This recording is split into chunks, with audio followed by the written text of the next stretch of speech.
Hello welcome friends.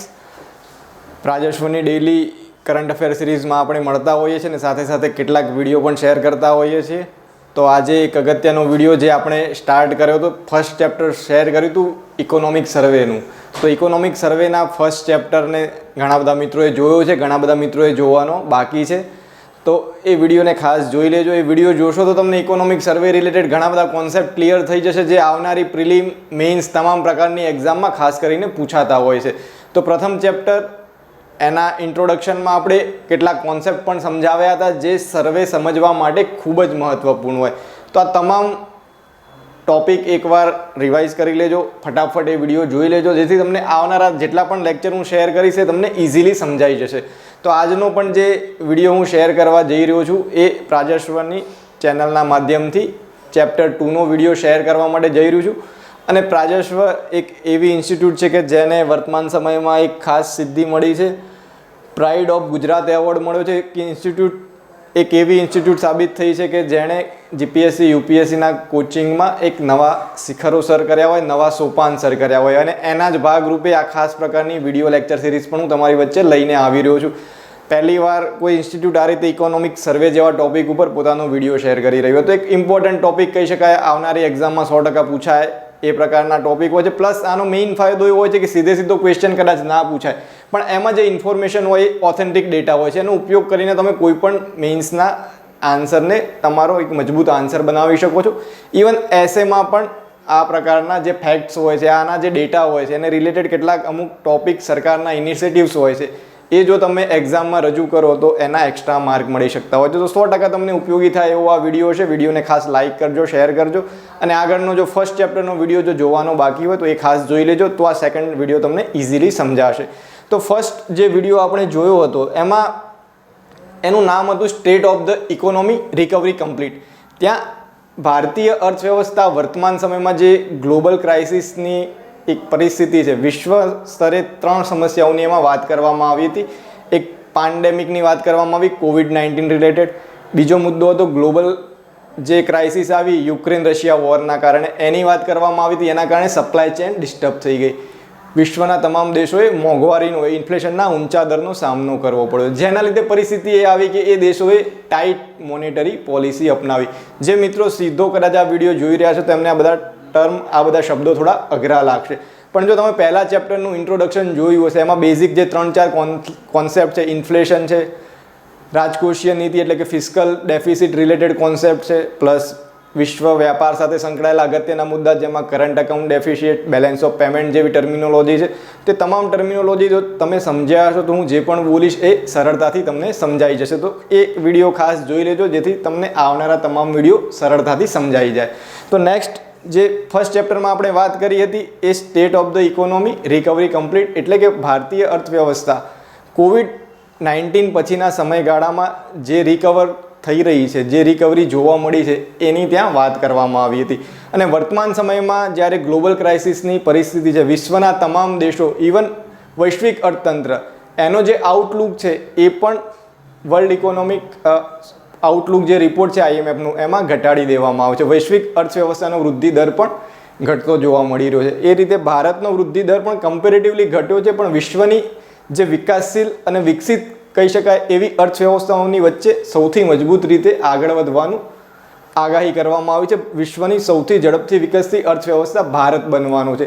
તે કેમ બનવાનું છે, એના કારણો છે ને 2 ભાગમાં આપણે ડિવાઈડ કરીને સમજી શકીએ છીએ. એક તત્કાલીન કારણો અથવા ભારત સરકાર દ્વારા લેવામાં આવેલા તત્કાલીન પગલાં કે જે ભારતને એક મજબૂત અર્થવ્યવસ્થા બનવા તરફ લઈ જતા હોય, અને બીજા સ્ટ્રક્ચરલ રિફોર્મ એટલે કે લાંબા ગાળાના ફેરફારો ભારતીય અર્થવ્યવસ્થામાં, ભારતીય વહીવટીતંત્રમાં, કે જે ભારતને અત્યારે એક મજબૂત અર્થવ્યવસ્થા તરીકે પ્રસ્થાપિત કરવા તરફ આગળ લઈ જઈ રહ્યા હોય. તો આવા રિફોર્મ્સને પહેલા ચેપ્ટરમાં આપણે જોયા હતા, તત્કાલીન પગલાઓ, એનો એક ઓવરવ્યૂ લઈશું. ત્યારબાદ સેકન્ડ સ્ટેજમાં આ ચેપ્ટરનું જે મેઇન હાર્ટ છે સ્ટ્રક્ચરલ રિફોર્મનો, અને 4 અલગ અલગ પિલરમાં ડિવાઈડ કરવામાં આવે છે. 4 પિલરને સમજીશું અને એના આધારે આપણે કન્ક્લુઝન પર જઈશું. તો આ ચેપ્ટરમાંથી સૌથી અગત્યનું જે સમજવા જેવી ક્રોનોલોજી અથવા સિક્વન્સ છે, શેના રિલેટેડ છે, આ એક ક્વેશ્ચન દ્વારા તમે જોઈ શકો છો. ચેપ્ટરનું નામ જ છે India's medium term growth outlook. Medium ટર્મનો જે એનો ગ્રોથ, વૃદ્ધિ દરનો જે આઉટલુક છે એની વાત કરવામાં આવી રહી છે with optimism and hope. With optimism and hope. અહીંયા એક આશાવાદની વાત કરવામાં આવી રહી છે. આશાવાદ કેમ છે એને આપણે સમજવાનું છે chapter 2માં.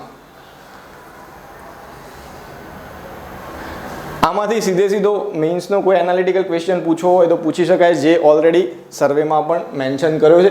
Will the Indian economy achieve and sustain a steady growth rate once the one off shock recede. ગુજરાતીમાં સમજીએ.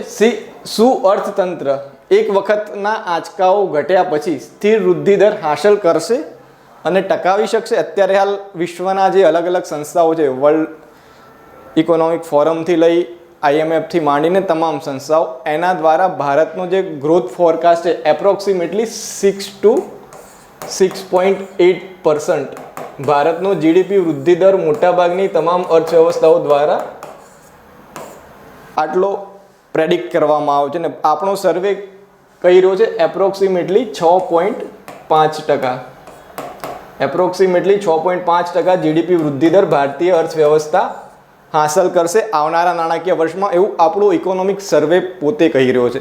તો આ વસ્તુ કેટલી વાસ્તવિક છે એને એનાલાઇઝ કરો. ખરેખર આ જે આગાહી કરવામાં આવી રહી છે એના ઉપર ભારત ખરું ઉતરશે? આ પ્રકારનો ક્વેશ્ચન તમને કોઈ પણ જગ્યાએ પૂછાઈ શકે. ક્યાંય એસેમાં પણ આ પ્રકારનો ટોપિક હોય તો આ વિડીયો તમે જોશો તો એનો આન્સર 100% પ્રોપરલી આપી શકશો. તો આ વસ્તુ સમજવી હોય તો બે તબક્કામાં આપણે એને સમજવી પડે. એક તત્કાલીન પગલાં. હાલમાં ભારત સરકાર દ્વારા COVID-19 બાદ જે પગલાં લેવામાં આવ્યા, વૈશ્વિક જે મંદીની સ્થિતિ આવી, વિશ્વના જે મહાન મોટી અર્થવ્યવસ્થા છે USA અને એ બધાએ જે ટાઈટ મોનેટરી પોલિસી અપનાવી, જેમને પોતાના પોલિસી રેટ વધાર્યા, ઇન્ટરેસ્ટ રેટમાં વધારો કર્યો, જેના લીધે ભારતમાંથી રોકાણને ઘટવા લાગ્યું. એની સામે ભારતીય અર્થવ્યવસ્થામાં ભારત સરકાર દ્વારા જે પગલાં લેવામાં આવ્યા એ તત્કાલીન પગલાં પ્લસ સ્ટ્રક્ચરલ રિફોર્મ, માળખાકીય લાંબા ગાળાના સુધારા.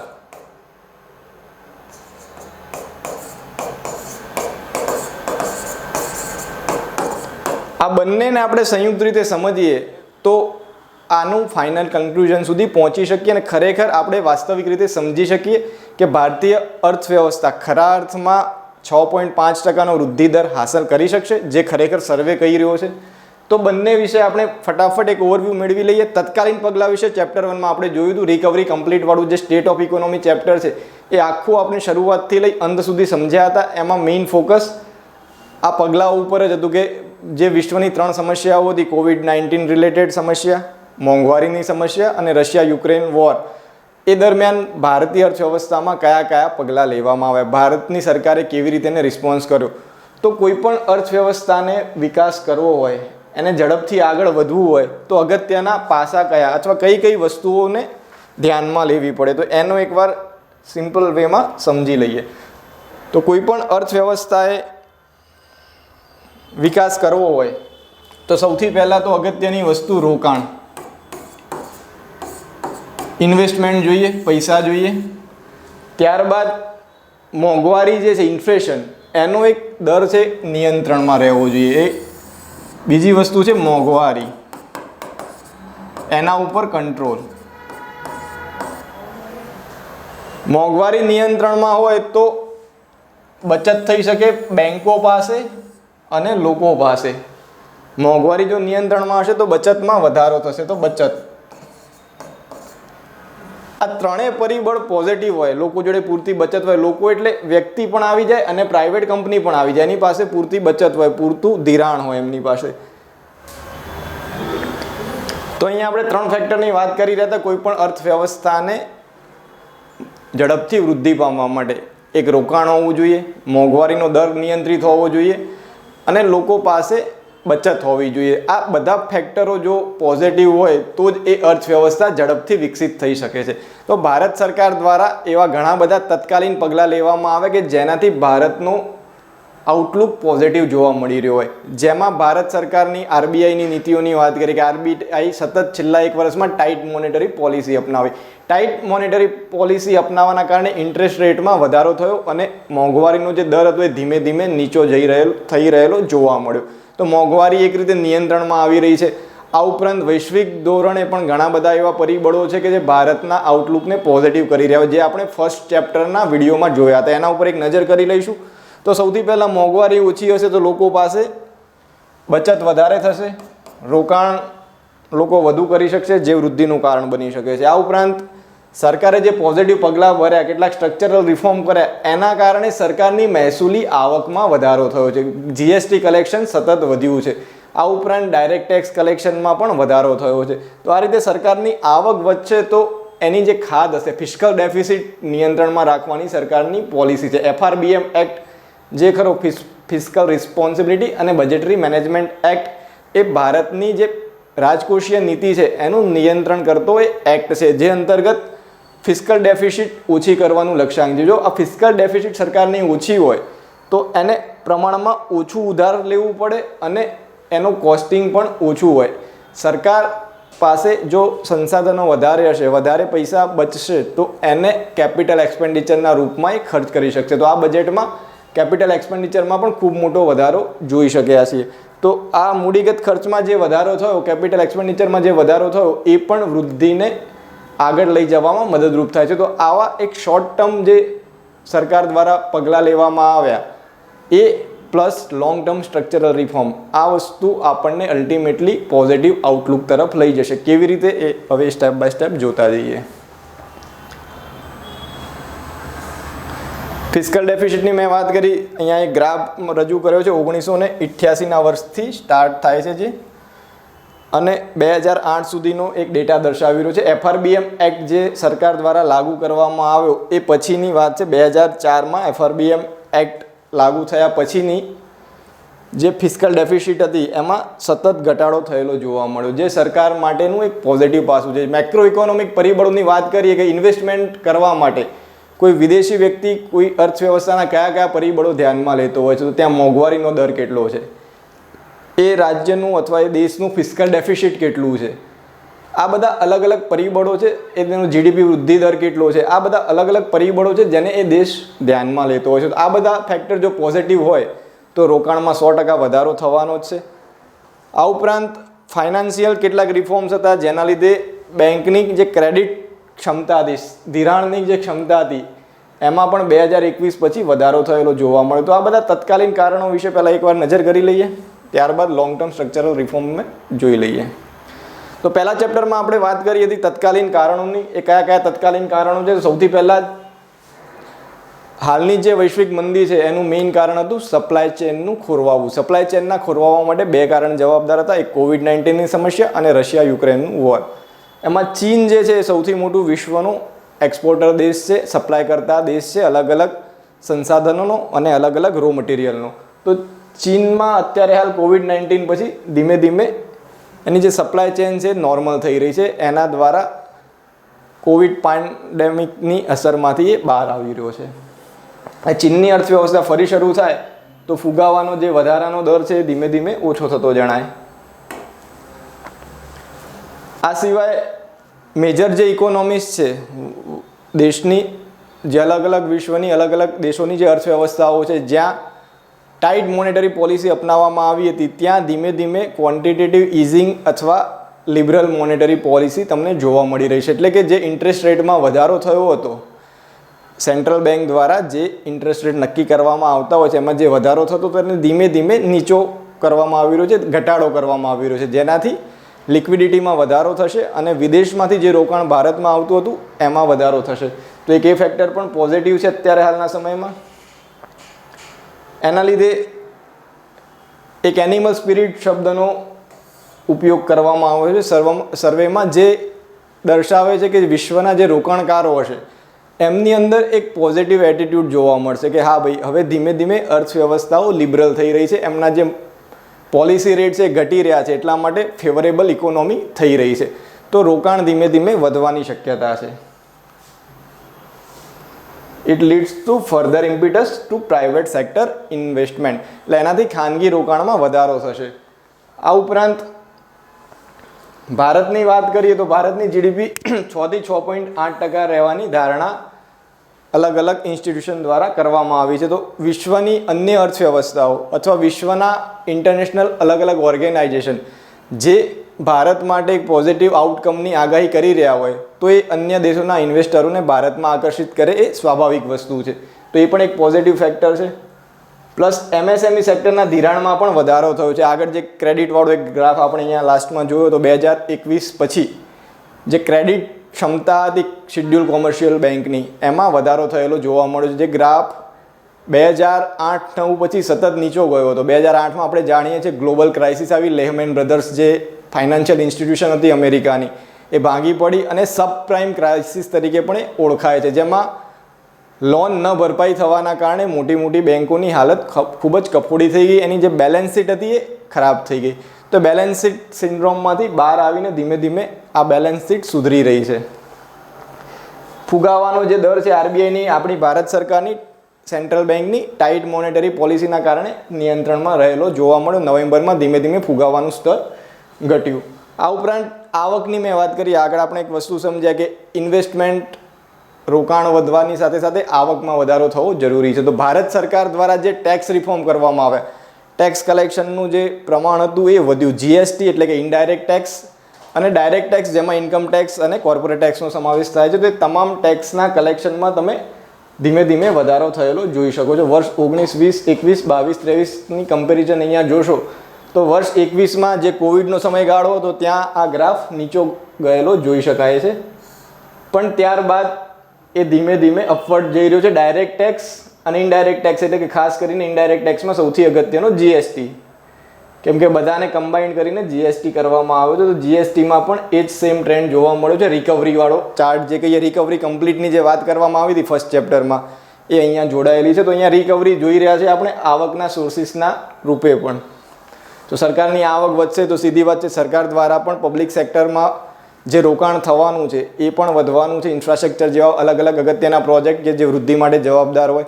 તો સરકારના કેપિટલ એક્સપેન્ડિચરમાં વર્ષ 2023-24નું જે આ બજેટ રજૂ થયું એમાં સૌથી મોટો આંકડો તમે જોઈ શકો છો અત્યાર સુધીનું 10,000 કરોડ રૂપિયા જે સરકાર કેપિટલ એક્સપેન્ડિચર તરીકે ખર્ચ કરવાની છે. આ ઉપરાંત અલગ અલગ ડિજિટલ પ્લેટફોર્મ એના વિસ્તરણ અને મેન્યુફેક્ચરિંગ આઉટપુટને વધારાને લીધે પણ આર્થિક વૃદ્ધિને વેગ મળ્યો છે. બેરોજગારીના દરમાં પણ ક્યાંક ક્યાંક ઘટાડો થયેલો જોવા મળ્યો છે, જે પોઝિટિવ ગ્રોથ માટેનું એક ઇન્ડિકેટર કહી શકાય. તો આવા તત્કાલીન સુધારાઓ જે હાલની જે પરિસ્થિતિ હતી, હાલની જે ક્રાઇસિસ હતી એની સામે ભારત સરકારે લીધા એ તો ભારતીય અર્થવ્યવસ્થાને મજબૂત કરી જ રહ્યા છે. પણ મિડ ટર્મ જે ગ્રોથ છે પોઝિટિવ છે એના માટે માત્ર ને માત્ર આટલા જ કારણો જવાબદાર નથી.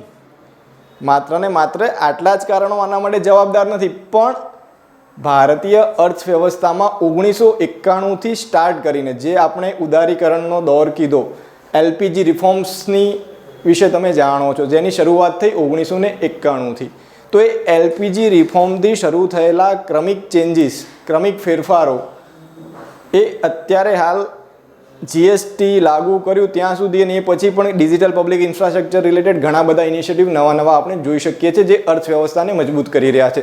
તો આ તમામ માળખાકીય સુવિધાઓ, માળખાકીય પગલાઓનો વિકાસ એ ભારતીય અર્થવ્યવસ્થાને મજબૂત કરવા તરફ દોરી જાય છે.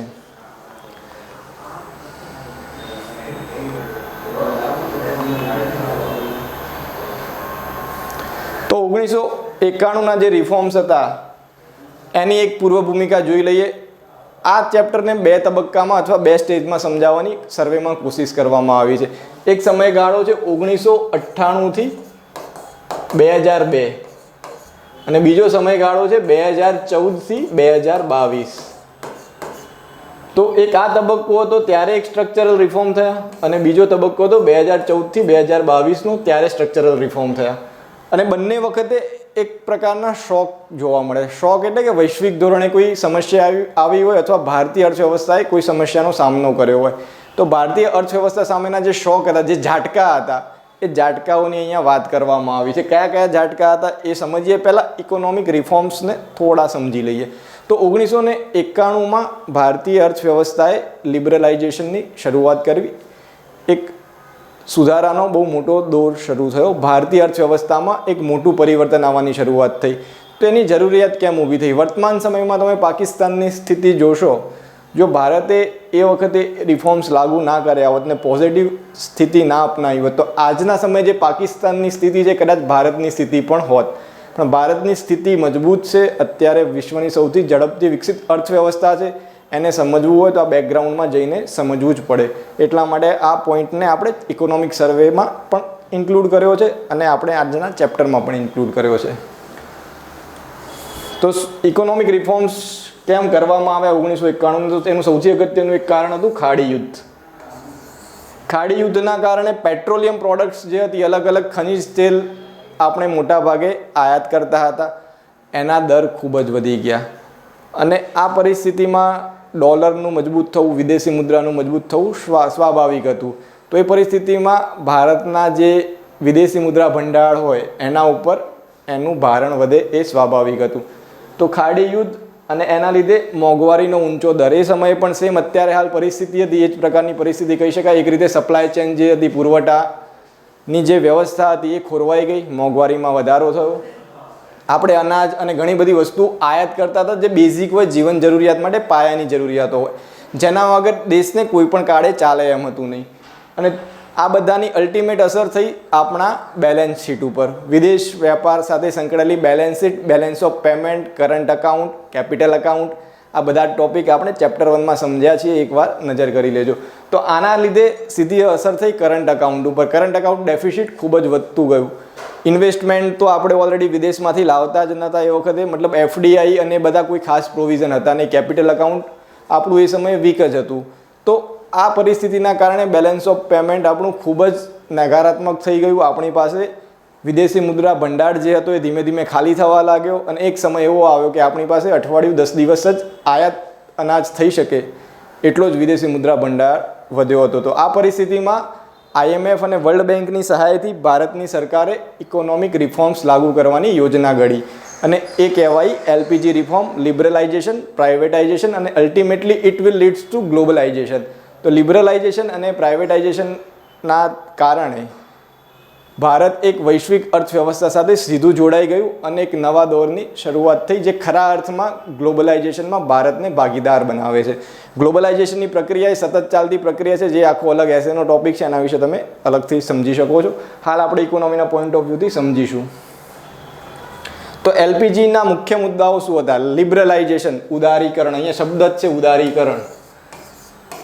સરકાર દ્વારા જે નિયંત્રણો હતા એને ઉદાર કરવાની વાત હતી ઉદારીકરણમાં. કેમ કે ઉદારીકરણના ગેરફાયદા ઘણા બધા જોયા હતા. સરકારમાં ધીમે ધીમે રેટ ટેપિઝમ વધતું જતું હતું. ઘણી બધી પબ્લિક સેક્ટર અંડરટેકિંગ્સ હતી જે નુકસાનમાં જઈ રહી હતી. અલ્ટિમેટલી એના ફાયદા ઓછા અને નુકસાન વધારે થઈ રહ્યા હતા. તો એ તમામને ધ્યાનમાં લઈ આ રિફોર્મ્સ લાગુ કરવામાં આવ્યા. તો એમાં જે ઔદ્યોગિક લાયસન્સિંગ જે રાજ હતું એને દૂર કરવામાં આવ્યું. જાહેર ક્ષેત્રો જે હતા એની ભૂમિકામાં ઘટાડો કરવામાં આવ્યો. ખાનગીકરણની શરૂઆત કરવામાં આવી. જે અલગ અલગ પબ્લિક સેક્ટર અંડરટેકિંગ્સ જે હતા એના સરકારના સ્ટેક્સને વેચવામાં આવ્યો અને ધીમે ધીમે ખાનગી ભાગીદારીને એમાં ઉમેરવામાં આવી. આયાત ટેરિફમાં ઘટાડો કરવામાં આવ્યો. માર્કેટ ડિરેગ્યુલેશન કરવામાં આવ્યું. ઘણા બધા સેક્ટર એવા હતા કે જે ખાનગી ક્ષેત્ર માટે હજુ સુધી ભારત સરકારે ખોલ્યા ન હતા, જેના ઉપર રાજ્ય સરકારની એક રીતે મોનોપોલી હતી, એકાધિકાર હતો. એ તમામને ખોલી દેવામાં આવ્યા. અને જે અગત્યનું છે સૌથી, આપણો જે એક્સચેન્જ રેટ સાથે સંકળાયેલી બે ટર્મ છે. ફિક્સ્ડ એક્સચેન્જ રેટ અને બીજી છે ફ્લોટિંગ એક્સચેન્જ રેટ. ફિક્સ અને ફ્લોટિંગ. ફિક્સ એટલે એવો એક્સચેન્જ રેટ કે જે ઓલરેડી દેશની સરકારોએ નક્કી કરેલો હોય કે ભાઈ આજના સમયમાં ડોલરની સામે રૂપિયાની વેલ્યુ 20 રૂપિયા, 25 રૂપિયા કે 50 રૂપિયા રહેશે. માર્કેટમાં એની ડિમાન્ડ સપ્લાય પર જે પણ અસર થાય એને એમાં ધ્યાનમાં લેવામાં આવશે નહીં. તો એના લીધે નુકસાન એ જાય કે ખરેખર વાસ્તવિક રીતે રૂપિયાની પોઝિશન શું છે, આપણી અર્થવ્યવસ્થાની પરિસ્થિતિ શું છે, આપણે એનાલાઇઝ નથી કરી શકતા જ્યારે ફિક્સ્ડ સિસ્ટમ આપણે અપનાવી હોય. પણ ફ્લોટિંગ સિસ્ટમ શું છે? તો એ માર્કેટ રેટ માર્કેટની ડિમાન્ડ સપ્લાય આધારિત છે. માર્કેટમાં ખરેખર ડિમાન્ડ સપ્લાય ગેપના ધ્યાનમાં લઈને રૂપિયાના મૂલ્યમાં વધઘટ થતી હોય છે. ત્યાં શબ્દ વપરાય છે એપ્રિશિએશન અને ડેપ્રિશિએશન. તો રૂપિયાના મૂલ્યમાં બજારની માંગ આધારિત થતો વધારો કે ઘટાડો એ એના એપ્રિશિએશન કે ડેપ્રિશિએશનનું કારણ બનતો હોય છે. તો આ વસ્તુ ફ્લોટિંગ એક્સચેન્જ રેટ સિસ્ટમમાં જોવા મળશે. ભારત સરકારે શું કર્યું 1991માં કે ચાલુ ખાતું હતું કરંટ એકાઉન્ટ, એમાં રૂપિયાને 100% કન્વર્ટેબલ કરી દીધો. એટલે કે સંપૂર્ણ પરિવર્તનીયતા લાગુ કરવામાં આવી ચાલુ ખાતામાં. પણ કેપિટલ અકાઉન્ટ જે હતું એને આંશિક રીતે પરિવર્તનીય કરવામાં આવ્યું, પાર્શિયલી કન્વર્ટેબલ કરવામાં આવ્યો રૂપીને કેપિટલ અકાઉન્ટ માટે. કેમ કે ભારતીય અર્થવ્યવસ્થા એક નાજુક અર્થવ્યવસ્થા હતી, એક ફ્રજાઇલ કહી શકાય એવી અર્થવ્યવસ્થા હતી. જો એનું કેપિટલ અકાઉન્ટ પણ ખોલી દેવામાં આવે તો ઇન્ટરનેશનલ માર્કેટમાં જે શોક આવે છે, ઇન્ટરનેશનલ માર્કેટમાં જે અલગ અલગ અસરો જોવા મળે છે, વોલેટિલિટી જે આવતી હોય છે, એની સામે ભારતીય અર્થવ્યવસ્થા કદાચ સામનો ના કરી શકે, ટકી ના શકે અને કોલેપ્સ થઈ જાય. તો એ પરિસ્થિતિને ટાળવા માટે કેપિટલ અકાઉન્ટને 100% કન્વર્ટેબલ ન કરવામાં આવ્યું. માત્ર ને માત્ર ચાલુ ખાતાને જ 100% કન્વર્ટેબલ કરવામાં આવ્યું. ત્યારબાદ અલગ અલગ કમિટીની રચના થઈ, જેમના દ્વારા અલગ અલગ સજેશન આપવામાં આવ્યા હતા. એની ભલામણો જો પૂરી થાય, એને જે શરતો મૂકી દે પૂરી થાય તો જ કેપિટલ અકાઉન્ટને 100% પરિવર્તનીય કરી શકાય એવું સજેશન આપવામાં આવ્યું. પણ આજ દિન સુધી એ શરતો પૂરી થઈ શકી નથી, જેથી આજે પણ કેપિટલ અકાઉન્ટને 100% કન્વર્ટેબલ કરવામાં આવ્યું નથી. આ બધાના ફાયદા એ થયા કે ભારતે પોતાની જે રોકાણ નીતિઓ હતી એને પણ લિબરલાઇઝ કરી, વિદેશી રોકાણને પ્રોત્સાહન આપવાની શરૂઆત થઈ. એફડીઆઈ અને એફઆઈઆઈનો એક ટ્રેન્ડ જોવા મળ્યો, જે આવનારા એક ગ્રાફમાં તમે જોઈ શકો છો કે એમાં સતત ધીમે ધીમે સ્ટેપ બાય સ્ટેપ વધારો થઈ રહ્યો હતો. ગ્લોબલ ક્રાઇસિસ જે 1998 દરમિયાન આવી, એમાં જે એશિયન ટાઈગર અથવા ટાઈગર ઇકોનોમી તરીકે ઓળખાતી જે અર્થવ્યવસ્થાઓ હતી એમાં એક મંદી જોવા મળી.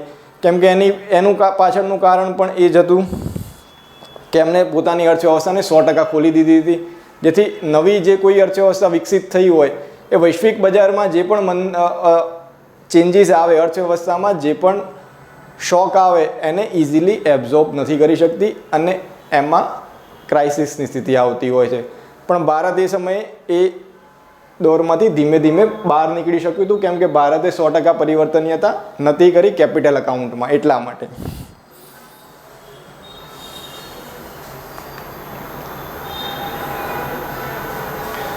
એલપીજી સુધારાના લીધે જે ફાયદા થાય એમાં આપણે સૌથી અગત્યનું જોઈ શકીએ છીએ જીડીપી વૃદ્ધિ દર ભારતનો એ 1990ના દશક પછી જે ક્યારે 3-4% ઉપર નહોતો ગયો એ સતત વધતો જોવા મળ્યો. તો જીડીપી વૃદ્ધિ દર જોઈ શકાય છે. એફડીઆઈનો જોરદાર પ્રવાહ જોવા મળ્યો, એટલે કે જે ફોરેન ડિરેક્ટ ઇન્વેસ્ટમેન્ટ છે, જે આગળ આપણે બહુ જ ઓછા ક્ષેત્રો માટે ખોલ્યું હતું એને વધુ ક્ષેત્રો માટે ખોલવામાં આવ્યું. તો વિદેશી રોકાણ જે હતું એમાં થયેલો વધારો અહીંયા એક ગ્રાફમાં આપણે જોઈ શકીએ છીએ. 96-97માં જે ઉપર ગયો, 98 સુધી પ્રોપર હતું. 98 પછી ધીમે ધીમે એમાં ઘટાડો જોવા મળ્યો. 98, 99, 2000ના વર્ષોમાં. એનું કારણ પણ હું શેર કરું છું. માથાદીઠ આવક વધી, નિકાસ વધી, માલ સામાન અને સેવામાં જે બાહ્ય વેપાર જે આપણો થઈ રહ્યો હતો, એક્સટર્નલ ટ્રેડ જેને કહીએ, વિદેશ વ્યાપાર જેને કહીએ, એમાં માલ સામાન અને સેવા બંનેનો વેપાર વધારો થયેલો જોવા મળ્યો. તો એલપીજીની આ બધી પોઝિટિવ અસરો હતી, જે વર્તમાન સમયમાં પણ આપણે એનો લાભ લઈ રહ્યા છીએ. એ સ્ટ્રક્ચરલ જે રિફોર્મ્સ થયા એમાં સૌથી અગત્યનો જે પાયો નખાયો આ એલપીજી રિફોર્મથી નખાયો. 1998 બાદ એક ચેલેન્જ આવ્યું ભારત સામે. તમને જો કદાચ યાદ હોય તો ભારત દ્વારા બીજો પરમાણુ ધડાકો કરવામાં આવ્યો. પ્રથમ ઇન્દિરા ગાંધી વડાપ્રધાન હતા એ સમયે થયો હતો. ત્યારબાદ બીજો પરમાણુ ધડાકો અટલ બિહારી વાજપેયી ભારતના વડાપ્રધાન હતા એ સમયે થયો. અને ત્યારબાદ ભારતીય અર્થવ્યવસ્થા ઉપર સેન્ક્શન લગાવવામાં આવ્યા. સેન્ક્શન એટલે કે ખાસ પ્રકારના પ્રતિબંધો અત્યારે હાલ જે રીતે રશિયા ઉપર લગાવ્યા છે, રશિયાએ યુક્રેન ઉપર એટેક કર્યો, એને ધ્યાનમાં લઈને વિશ્વની અર્થવ્યવસ્થાઓ દ્વારા રશિયા ઉપર અલગ અલગ સેન્ક્શન લગાવવામાં આવી રહ્યા છે. તો એ જ વખતે ભારતે પણ પરમાણુ ન્યુક્લિયર જે ટ્રીટી હતી, ન્યુક્લિયર નોન પ્રોલિફરેશન ટ્રીટી, એનો સંધિ પર સહી નથી કરી અને ભારતે પોતાનો પરમાણુ કાર્યક્રમ ચાલુ રાખ્યો અને પરમાણુ ધડાકા કર્યા. એને ધ્યાનમાં લઈને યુએસએ દ્વારા અને અન્ય દેશો દ્વારા એ સમયે તત્કાલીન સેન્ક્શન લગાવવામાં આવ્યા. અને સેન્કશનના કારણે વિદેશી રોકાણ જે આવી રહ્યું હતું એ સીધું ઓછું થતું તમે અહીંયા જોઈ શકો છો. તો એક શોક હતો. એટલે 1998થી 2002ના સમયગાળાની જ્યારે આપણે વાત કરી રહ્યા હતા કે ભારત દ્વારા કયા શોકનો અથવા પડકારોનો સામનો કરવો પડ્યો, તેમાં સૌથી અગત્યનો એક પડકાર હતો આ વૈશ્વિક સેન્કશનનો, પ્રતિબંધોનો. અને બીજો અગત્યનો એ જે સમય હતો એમાં 2 મોટા દુકાળ જોવા મળ્યા. 2 મોટા દુકાળ આવે એટલે સીધી વાત છે કે આપણો દેશ એક ખેતી પ્રધાન દેશ છે, અને ખેતી પ્રધાનમાં પણ મોટાભાગના વિસ્તારો એ વરસાદ પર આધારિત છે. જો વરસાદ પ્રોપરલી ના આવે તો આપણો અનાજનો પુરવઠો છે ખોરવાઈ જતો હોય છે. તો એ પરિસ્થિતિ અહીંયા પણ જોવા મળી. સપ્લાય ચેન ડિસ્ટર્બ થઈ ગઈ, મોંઘવારી ફરી વધી, રોકાણમાં ઘટાડો થયો. તો આ પ્રકારની પરિસ્થિતિ 1998થી 2002 દરમિયાન પણ જોવા મળી. પણ એ દરમિયાન કેટલાક સ્ટ્રક્ચરલ રિફોર્મ કરવામાં આવ્યા જે 2002 પછી 3, 4, 5 આગળના સમયમાં એક બૂમ તરફ, એક ઝડપી વૃદ્ધિ દર તરફ આગળ લઈ જાય છે. સેમ વસ્તુ અત્યારે 2014થી 2022ના રિફોર્મ માટે પણ કહેવાઈ રહી છે. 2014થી 22 દરમિયાન જે પણ રિફોર્મ કરવામાં આવ્યા એ જે રીતે 2002 પછી એકદમ ઝડપી વૃદ્ધિ દર જોવા મળ્યો એવો જ ઝડપી વૃદ્ધિ દર આવનારા સમયમાં પણ જોવા મળશે. તો આ બંને સમયગાળા એકબીજા સાથે કોઇન્સાઇડ થાય છે એવું સર્વે કહી રહ્યો છે.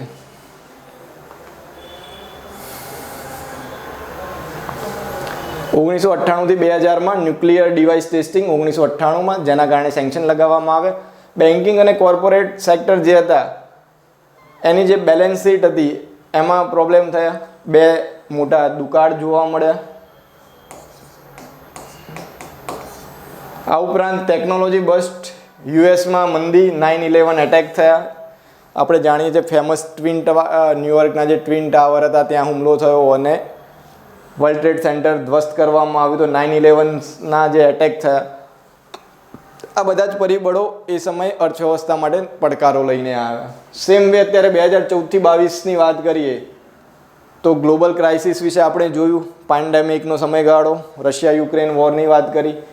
બેલેન્સ શીટ જે હતી કોર્પોરેટ્સ અને ખાસ કરીને બેન્કોની, એ પ્રોબ્લેમ જોવા મળ્યો. એમની પાસે પૂરતું ધિરાણ નહોતું.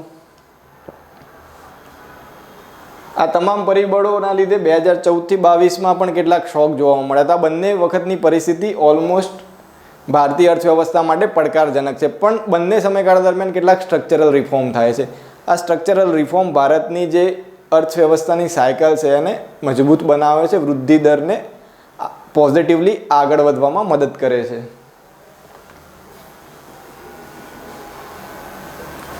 આ સ્ટ્રક્ચરલ રિફોર્મ જે 1998થી 2002 દરમિયાન કરવામાં આવ્યા હતા એમાં કેટલાક અગત્યના હતા. ઇન્ટરેસ્ટ રેટ જે હતા એને ડિરેગ્યુલરાઇઝ કરવામાં આવ્યા, સરકારનું નિયંત્રણ ઘટાડવામાં આવ્યું, અહીંયા પણ લિબરલાઇઝેશન થોડું કરવામાં આવ્યું, પ્રાઇવેટાઇઝેશનને વધારે પ્રોત્સાહન આપવામાં આવ્યું. અલગ અલગ જે નોન પરફોર્મિંગ પબ્લિક સેક્ટર અંડરટેકિંગ્સ હતા એનું ખાનગીકરણ કરવામાં આવ્યું. ધીમે ધીમે એના જે સ્ટેક હતા સરકારના એનું વેચાણ ચાલુ કરવામાં આવ્યું. બેન્કોની એસેટની રિકવરી થઈ શકે એના માટે સારફેસી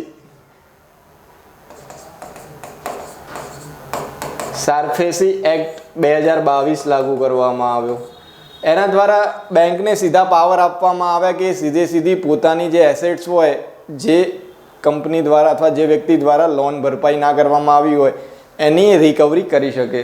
તો એસેટ રિકવરીની પ્રોવિઝનથી પણ બેન્કોની બેલેન્સ શીટમાં ઘણો સુધારો થયો. ઇન્ફ્રાસ્ટ્રક્ચરને બૂસ્ટ આપતો ઇન્જેક્શન કહી શકાય એવો સૌથી મહત્વપૂર્ણ પ્રોજેક્ટ ગોલ્ડન ક્વોડ્રિલેટર, જે તે સમયના વડાપ્રધાન અટલ બિહારી વાજપેયીજી હતા. કદાચ એ સમયના કોઈ વિડીયો અથવા તમે નોટ્સ જોયા હશે તો તમે વાંચી શકશો. અટલ બિહારી વાજપેયીના સ્વપ્નની યોજના અથવા સ્વપ્નનું ભારત, સ્વર્ણિમ ચતુર્ભુજ યોજના, આ પ્રકારના ટેગલાઇન તમે ક્યાંક જોઈ શકશો. તે ગોલ્ડન ક્વોડ્રિલેટરલ્સ જે હતા એનાથી ઇન્ફ્રાસ્ટ્રક્ચરને મોટો બૂસ્ટ મળ્યો. અને એ દરમિયાન જ ભારતનો પ્રથમ એક્સપ્રેસ હાઈવે બન્યો હતો અમદાવાદ અને બરોડા વચ્ચે. સૌથી પહેલાં અમદાવાદ અને નડિયાદના ફર્સ્ટ ફેઝનું ઉદ્ઘાટન થયું અને ત્યારબાદ નડિયાદથી વડોદરા સુધીના. તો આ ત્યારની વાત થઈ રહી છે. ઇન્ફ્રાસ્ટ્રક્ચરને બૂસ્ટ કરવામાં આવ્યો 2002 અને એક FRBM એક્ટ લઈ આવ્યા, ફિસ્કલ રિસ્પોન્સિબિલિટી અને બજેટરી મેનેજમેન્ટ એક્ટ, જે રાજકોષીય ખાત ફિસ્કલ ડેફિસિટ જે છે એને નિયંત્રણમાં લઈ જાય, રેવન્યુ ડેફિસિટને નિયંત્રણમાં લઈ જાય. તો 1998થી 2002ના અગત્યના રિફોર્મ્સ હતા. હવે હાલના સમયની વાત કરીએ 2014 અને 2022 સુધીની, એમાં એવા કયા કયા અગત્યના રિફોર્મ્સ થયા, એવા અગત્યના કયા કયા ફેરફારો થયા કે જે ભારતીય અર્થવ્યવસ્થાને વિશ્વની આ ગ્લોબલ ક્રાઇસિસની પરિસ્થિતિમાં એક મજબૂત આઉટલુક આપી રહ્યા હોય, મજબૂત અર્થવ્યવસ્થા તરીકે આગાહી કરી રહ્યા હોય. તો એને 4 પરિબળો દ્વારા અથવા મેજર 4 પિલર દ્વારા સર્વે સમજાવવાની કોશિશ કરે છે. આપણે પણ એક્ઝામમાં ક્વેશ્ચન અથવા આ રીતનું એનાલિસિસ ક્યાંય લખવા માગતા હોઈએ તો એને 4 ભાગમાં ડિવાઈડ કરીને જોઈ શકીએ છીએ સ્ટ્રક્ચરલ રિફોર્મ્સ કે જે ભારતીય અર્થવ્યવસ્થાને મજબૂત બનાવે. તો આ કયા કયા સ્ટ્રક્ચરલ રિફોર્મ હતા? એને બેઝિકલી 2 હેડમાં એને ડિવાઈડ કરવામાં આવ્યા. એક ઇઝ ઓફ ડુઈંગ બિઝનેસ અને બીજા હતા is of living. Ease of doing business એટલે કે એવા પગલાં કે જે વ્યાપારને સરળ બનાવે, સ્થાનિક લોકો માટે પણ અને વિદેશમાંથી વેપાર માટે આવતા લોકો માટે પણ. તો ઇઝ ઓફ ડુઈંગના initiatives plus ease of living. Ease of living એટલે કે જે દેશના નાગરિકો છે, દેશના જે શ્રમ સાથે સંકળાયેલું જે કેપિટલ છે, હ્યુમન રિસોર્સ છે, એનું જીવન ધોરણ ઊંચું લઈ જતા હોય. તો આ ઇનિશિયેટિવને બેઝિકલી 4 પિલરમાં આપણે સમજીશું, યાદ રાખીશું. સર્વે પણ એ મુજબ જ એને સમજાઈ રહ્યો છે. સૌથી અગત્યનો ક્રિએટિંગ પબ્લિક ગુડ્સ એટલે કે જે એવા ઇન્ફ્રાસ્ટ્રક્ચરની જે વાત કરી અલગ અલગ, એ પબ્લિક ગુડ્સનો ભાગ ગણાશે. એમાં ડિજિટલ અને ફિઝિકલ તમામ ઇન્ફ્રાસ્ટ્રક્ચર સામેલ થશે. ત્યારબાદ trust based governance. Trust based governance એટલે એવું ગવર્નન્સ કે જેમાં ખાસ કરીને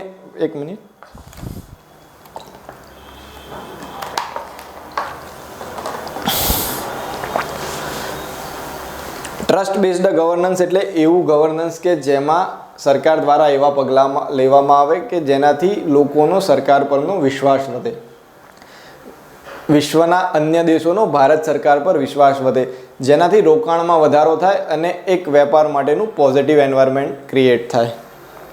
તો સરકાર દ્વારા કેટલાક કાયદાઓ હતા કે જે વેપારમાં બાધારૂપ હતા, એને થોડા લિબરલ કરવામાં આવ્યા, એનું ડિક્રિમિનલાઇઝેશન કરવામાં આવ્યું. તો આવા ઘણા પગલાં છે જે ટ્રસ્ટ બેઝ ગવર્નન્સમાં આપણે જોઈ શકીશું. ત્રીજા નંબરે અગત્યનું પ્રાઇવેટ સેક્ટર પાર્ટિસિપેશન. તો રોકાણ સરકાર એકલી ક્યારેય કોઈ અર્થવ્યવસ્થામાં વર્તમાન સમયમાં ના કરી શકે. કોઈ પણ દેશની અર્થવ્યવસ્થાએ ઝડપથી ગ્રોથ કરવો હોય તો ખાનગી ક્ષેત્ર દ્વારા રોકાણ કરવું અત્યારે હાલના સમયમાં ફરજિયાત બની ગયું છે, એક રીતે આવશ્યક બની ગયું છે. એટલા માટે જ આપણે સતત પબ્લિક પ્રાઇવેટ પાર્ટનરશિપ મોડલ વિશે જોતા હોઈએ છીએ. વર્તમાન જે લિબરલ અર્થવ્યવસ્થાઓ છે, ઉદાર અર્થવ્યવસ્થાઓની આપણે વાત કરી રહ્યા છીએ, એમાં ખાનગી ક્ષેત્રને ઇગ્નોર કરીને અથવા એને બાજુ પર મૂકીને કોઈ પણ દેશ ક્યારેય પણ ઝડપથી વૃદ્ધિ દર પ્રાપ્ત ન કરી શકે. તો આ પ્રાઇવેટ સેક્ટરને જોડવા માટે ભારત સરકારે કેટલાક ઇનિશિયેટિવ લોન્ચ કર્યા છે. જેમાં એક અગત્યનો આપણે ટૂંક સમય પહેલાં જ જોયો હતો, નેશનલ મોનેટાઇઝેશન પાઇપલાઇન. સરકારની એવી એસેટ કે જે અત્યારે હાલ બિન ઉત્પાદક છે અથવા જેમાંથી સરકારને બહુ મોટો ફાયદો નથી થઈ રહ્યો, એના વેચાણ દ્વારા અથવા એને સાઈડ પર મૂકીને એના દ્વારા જે સંસાધનો પ્રાપ્ત થાય એનો ઉપયોગ કરવામાં આવે પોઝિટિવ એક્સપેન્ડિચરમાં, પોઝિટિવ ઇન્ફ્રાસ્ટ્રક્ચરના વિકાસમાં. તો આ રીતે સરકાર પ્રાઇવેટ સેક્ટરને પણ ભાગીદાર બનાવી રહ્યું છે વૃદ્ધિના પોતાના આયોજનમાં. અને ચોથું સૌથી અગત્યનું, જે ભારતના મોટા ભાગના લોકોની આજીવિકાનો સોર્સ છે, એગ્રીકલ્ચર પ્રોડક્ટિવિટી. કૃષિ એ એક એવું ક્ષેત્ર છે કે જે ભારતને વિશ્વના અન્ય દેશો કરતાં સૌથી વધારે મજબૂત અને અલગ બનાવે છે. કેમ કે કૃષિમાં જેટલી ડાયવર્સિટી ભારતમાં છે, ભારતની જે વૈવિધ્યસભર આબોહવા છે, એના લીધે એગ્રીકલ્ચર પ્રોડક્ટિવિટીમાં ભારતનું સ્થાન એક આગવું સ્થાન બની રહે છે. અને એમાં સરકાર જો કેટલાક પોઝિટિવ ઇનપુટ આપે, કેટલાક પોઝિટિવ ઇનિશિયેટિવ લે તો જે આવનારા સમયમાં ભારતીય અર્થવ્યવસ્થાને વધુને વધુ મજબૂત કરી શકે છે. તો આ તમામ 4 સેક્ટર છે એની અંડરમાં સ્ટ્રક્ચરલ રિફોર્મ્સને આપણે જોઈ શકીએ છીએ જે ભારતના પોઝિટિવ ગ્રોથ આઉટલુકને પ્રમોટ કરતા હોય, પ્રોત્સાહિત કરતા હોય. તો આ તમામ પગલાં લીધા, એની અસર શું જોવા મળી? Efficient resource allocation. કોઈપણ અર્થવ્યવસ્થામાં ઝડપી વૃદ્ધિ ત્યારે જ થઈ શકે જો આપણી પાસે જે પણ સંસાધનો ઉપલબ્ધ હોય એનો મહત્તમ અને પ્રોપરલી ઉપયોગ થઈ શકે. તો તો આ બધા સ્ટ્રક્ચરલ રિફોર્મ જે 4 મેજર હેડમાં આપણે જોયા, એનો મેઇન ઉદ્દેશ હતો જે પણ આપણી પાસે ઉપલબ્ધ સંસાધનો છે, જે પણ સ્ત્રોત છે, એનો એફિશિયન્ટ યુઝ કરી શકીએ. તો એફિશિયન્ટ રિસોર્સ અલોકેશન, અને એના લીધે enhancing the productive potential of economy and its people. એનો મતલબ છે કે ભારતીય અર્થવ્યવસ્થાની જે ક્ષમતા છે, ભારતીય જે લોકો છે એની જે ક્ષમતા છે એ એના મહત્તમ ક્ષમતાથી અત્યારે હાલ વિકાસ કરી રહી છે, આગળ વધી રહી છે. એટલા માટે જ પોઝિટિવ ગ્રોથ માટે વિશ્વની તમામ વ્યવસ્થાઓ ફોરકાસ્ટ કરી રહી છે. તો એક આપણે સ્ટેપ બાય સ્ટેપ આ રિફોર્મ્સને જોતા જઈએ. બસ આ બધા હેડિંગ તમે યાદ રાખજો. એટલે આમાં જે અલગ અલગ યોજના આવશે, જે અલગ અલગ રિફોર્મ્સ આવશે, તમે ઇકોનોમી રિલેટેડ અથવા ગ્રોથ રિલેટેડ કોઈ પણ ક્વેશ્ચન આવશે એમાં આ તમામ વસ્તુને મેન્શન કરી શકો છો. ભારતીય અર્થવ્યવસ્થાનું ચિત્ર જ્યાં પણ રજૂ કરવાનું આવશે ત્યાં તમે આટલા રિફોર્મ્સને નોટ ડાઉન કરેલા હશે, તો એને સારામાં સારી રીતે એક્ઝામમાં યુઝ કરી શકશો. તો પહેલો જે પિલરની આપણે વાત કરી હતી, creating public goods to enhance opportunity, efficiency and ease of living. તો અહીંયા જે અલગ અલગ ઓપોર્ચ્યુનિટીઝને વધારવાની એટલે કે તકોને વધારવાની અને ક્ષમતા વધારવાની વાત કરવામાં આવી છે, કેવી રીતે વધી શકે, તો એના માટે સૌથી અગત્યનું પરિબળ છે ઇન્ફ્રાસ્ટ્રક્ચર, માળખાકીય સુવિધાઓ. તો આ માળખાકીય સુવિધાઓને બેઝિકલી બ્રોડ કેટેગરીમાં અત્યારે હાલના જે રિફોર્મ્સના અનુસંધાનમાં આપણે 2 ભાગમાં ડિવાઈડ કરી શકીએ છીએ, જે સર્વેમાં રજૂ થઈ છે. પહેલી છે ફિઝિકલ ઇન્ફ્રાસ્ટ્રક્ચર એટલે કે ભૌતિક માળખાકીય સુવિધાઓ, અને બીજી છે ડિજિટલ માળખાકીય સુવિધાઓ. અત્યારે હાલ સર્વેમાં એક ચેપ્ટર છે લાસ્ટમાં ચેપ્ટર 12 કે જે ડિજિટલ પબ્લિક ગુડ્સની વાત કરી રહ્યું છે. પબ્લિકલી જે ઉપયોગમાં લેવાતું હોય ડિજિટલ ઇન્ફ્રાસ્ટ્રક્ચર, એના ઉપર ફોકસ કરી રહ્યું છે. તો વર્તમાન સમયમાં ભૌતિક માળખાકીય સુવિધાઓની સાથે સાથે એટલી જ અગત્યની કોઈ સુવિધાઓ હોય તો એ ડિજિટલ માળખાકીય સુવિધાઓ છે, ડિજિટલ ઇન્ફ્રાસ્ટ્રક્ચર છે. તો એ બંને વસ્તુનો પેરેલલ વિકાસ થાય તો જ અર્થવ્યવસ્થા મજબૂત રીતે વિકસી શકે. એ ઉદાહરણથી એક સમજતા જઈએ. તો ભૌતિક માળખાકીય સુવિધામાં સૌથી પહેલી શરૂઆત થાય છે ગોલ્ડન ક્વોડ્રિલેટરલ્સથી, જે આપણે 2002 દરમિયાન જે રિફોર્મ્સ થયા હતા 1998થી 2002ના, એમાં અટલ બિહારી વાજપેયી દ્વારા લાગુ કરવામાં આવેલી જે તે સમયની ગોલ્ડન ક્વોડ્રિલેટરલ યોજના જોઈ, જેનો મુખ્ય ઉદ્દેશ હતો ઉત્તર દક્ષિણ અને પૂર્વ પશ્ચિમ એક સ્વર્ણિમ ચતુર્ભુજ બનાવવાનો અને ઉત્તર દક્ષિણ પૂર્વ પશ્ચિમ ક્વોડ્રિલેટરલ હાઈવે બનાવવાનો, જેનાથી ભારતના મોટાભાગના જે સિટીઝ છે, મેજર સિટીઝ, એ 4 લેન હાઈવેથી કનેક્ટ થાય. આનાથી ઇન્ફ્રાસ્ટ્રક્ચરને સૌથી મોટો બૂસ્ટ મળ્યો હતો. અને ત્યારબાદ પછી અલગ અલગ ફ્રેટ કોરિડોર પણ વિકસાવ્યા જે રેલવે સાથે જોડાયેલા હતા, કેમ કે મોટાભાગનું ભારત દેશની અંદરનું જે પરિવહન છે રેલ અને રોડના માધ્યમથી થાય છે. જે આંતરરાષ્ટ્રીય વેપાર છે એમાં જળ પરિવહનનો મોટો ફાળો છે, પણ જે લોકલ આપણો વેપાર છે એમાં રેલ અને રોડ એટલે કે રસ્તા, આ 2 સૌથી અગત્યના છે. તો એના ઉપર પહેલાં ફોકસ કરવામાં આવ્યું. વર્તમાન સમયમાં એને આગળ લઈ જઈને થોડા નવા રૂપમાં એક ભારતમાલા પ્રોજેક્ટ લાયા. ભારતમાલા પ્રોજેક્ટનો ઉદ્દેશ હતો ભારતની અંદર રોડ, રસ્તા અને રેલવેનો પ્રોપરલી વિકાસ કરવાનો. ત્યારબાદ બીજો ઇનિશિયેટિવ લાયા સાગરમાલા, જેનાથી પોર્ટ્સ ડેવલપ કરવાનું. કોઈપણ દેશના અત્યારે હાલના સમયમાં વેપાર માટે અગત્યના જો કોઈ સ્થળો હોય તો એ દેશના પોર્ટ એટલે કે બંદરો છે, કેમ કે આંતરરાષ્ટ્રીય વેપાર એ બંદરો દ્વારા જ મોટા ભાગે થતો હોય છે. કાર્ગો દ્વારા બહુ જ ઓછો વેપાર કમ્પેરેટિવલી થતો હોય છે, એર કાર્ગો દ્વારા.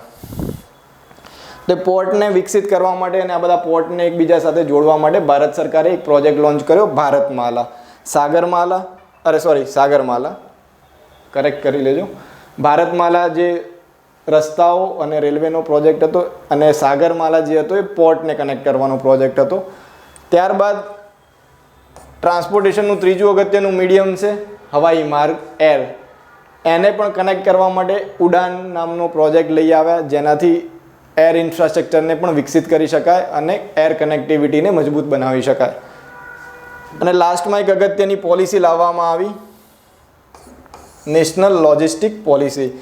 આ ઉપરાંત અલગ અલગ મલ્ટી મોડલ કોરિડોર ડેવલપ કરવામાં આવ્યા, મલ્ટી મોડલ પોર્ટ વિકસિત કરવાનું આયોજન કરવામાં આવ્યું. મલ્ટી મોડલ લોજિસ્ટિક પાર્ક, એક આ શબ્દ તમે સાંભળ્યો હશે, તમિલનાડુમાં, ગુજરાતમાં સાણંદ ખાતે, એમ અલગ અલગ ઘણી બધી જગ્યાએ મલ્ટી મોડલ લોજિસ્ટિક પાર્કની સ્થાપના કરવામાં આવી. તો આ અલગ અલગ લોજિસ્ટિક પાર્ક દ્વારા પણ ઇન્ફ્રાસ્ટ્રક્ચરને બૂસ્ટ મળશે. તો આ બધી વાત થઈ ફિઝિકલ ઇન્ફ્રાસ્ટ્રક્ચરની. એની સાથે સાથે જે સૌથી અગત્યનું હતું એ ડિજિટલ ઇન્ફ્રાસ્ટ્રક્ચર હતું, અને એના ઉપર જે ભારતે ફોકસ કર્યું એ ભારતને બીજા દેશો કરતાં ક્યાંક વધારે મજબૂત બનાવી રહ્યું છે. તો ડિજિટલ પાસાઓ કયા કયા?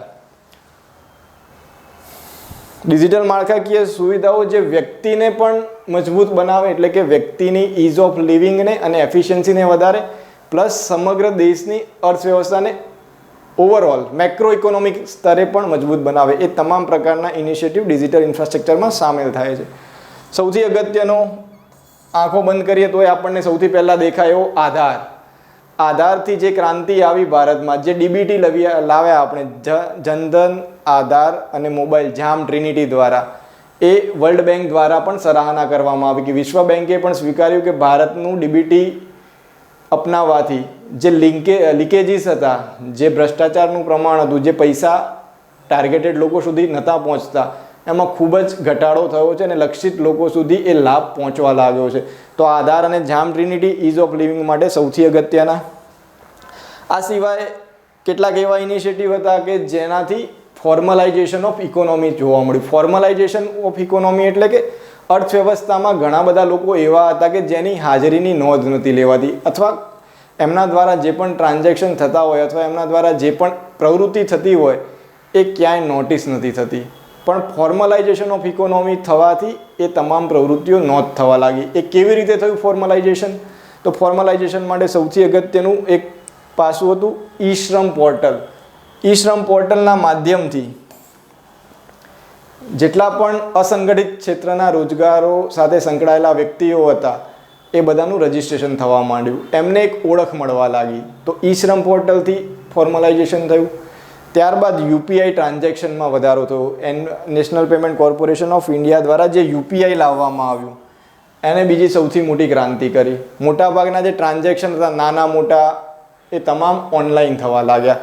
તો સામાન્ય રીતે કોઈ એક શાકભાજીવાળા કે નાના વેપારી હોય એના દ્વારા જે પણ લેવડ દેવડ થતી હોય કોઈ સરકારને કે કોઈ વ્યક્તિને ખબર ના પડે જો કેશમાં તમામ વ્યવહાર થતો હોય તો. પણ યુપીઆઈ આવવાથી એક એ વ્યક્તિના ખાતામાં પણ લેવડ દેવડ શરૂ થઈ. જનધનનું જે ખાતું હતું એ ઘેર ઘેર પહોંચી ગયું. ભારતમાં ભાગ્યે જ કોઈ એવો વ્યક્તિ કે પરિવાર બચ્યો હશે કે જેની પાસે બેંકમાં અકાઉન્ટ ના હોય.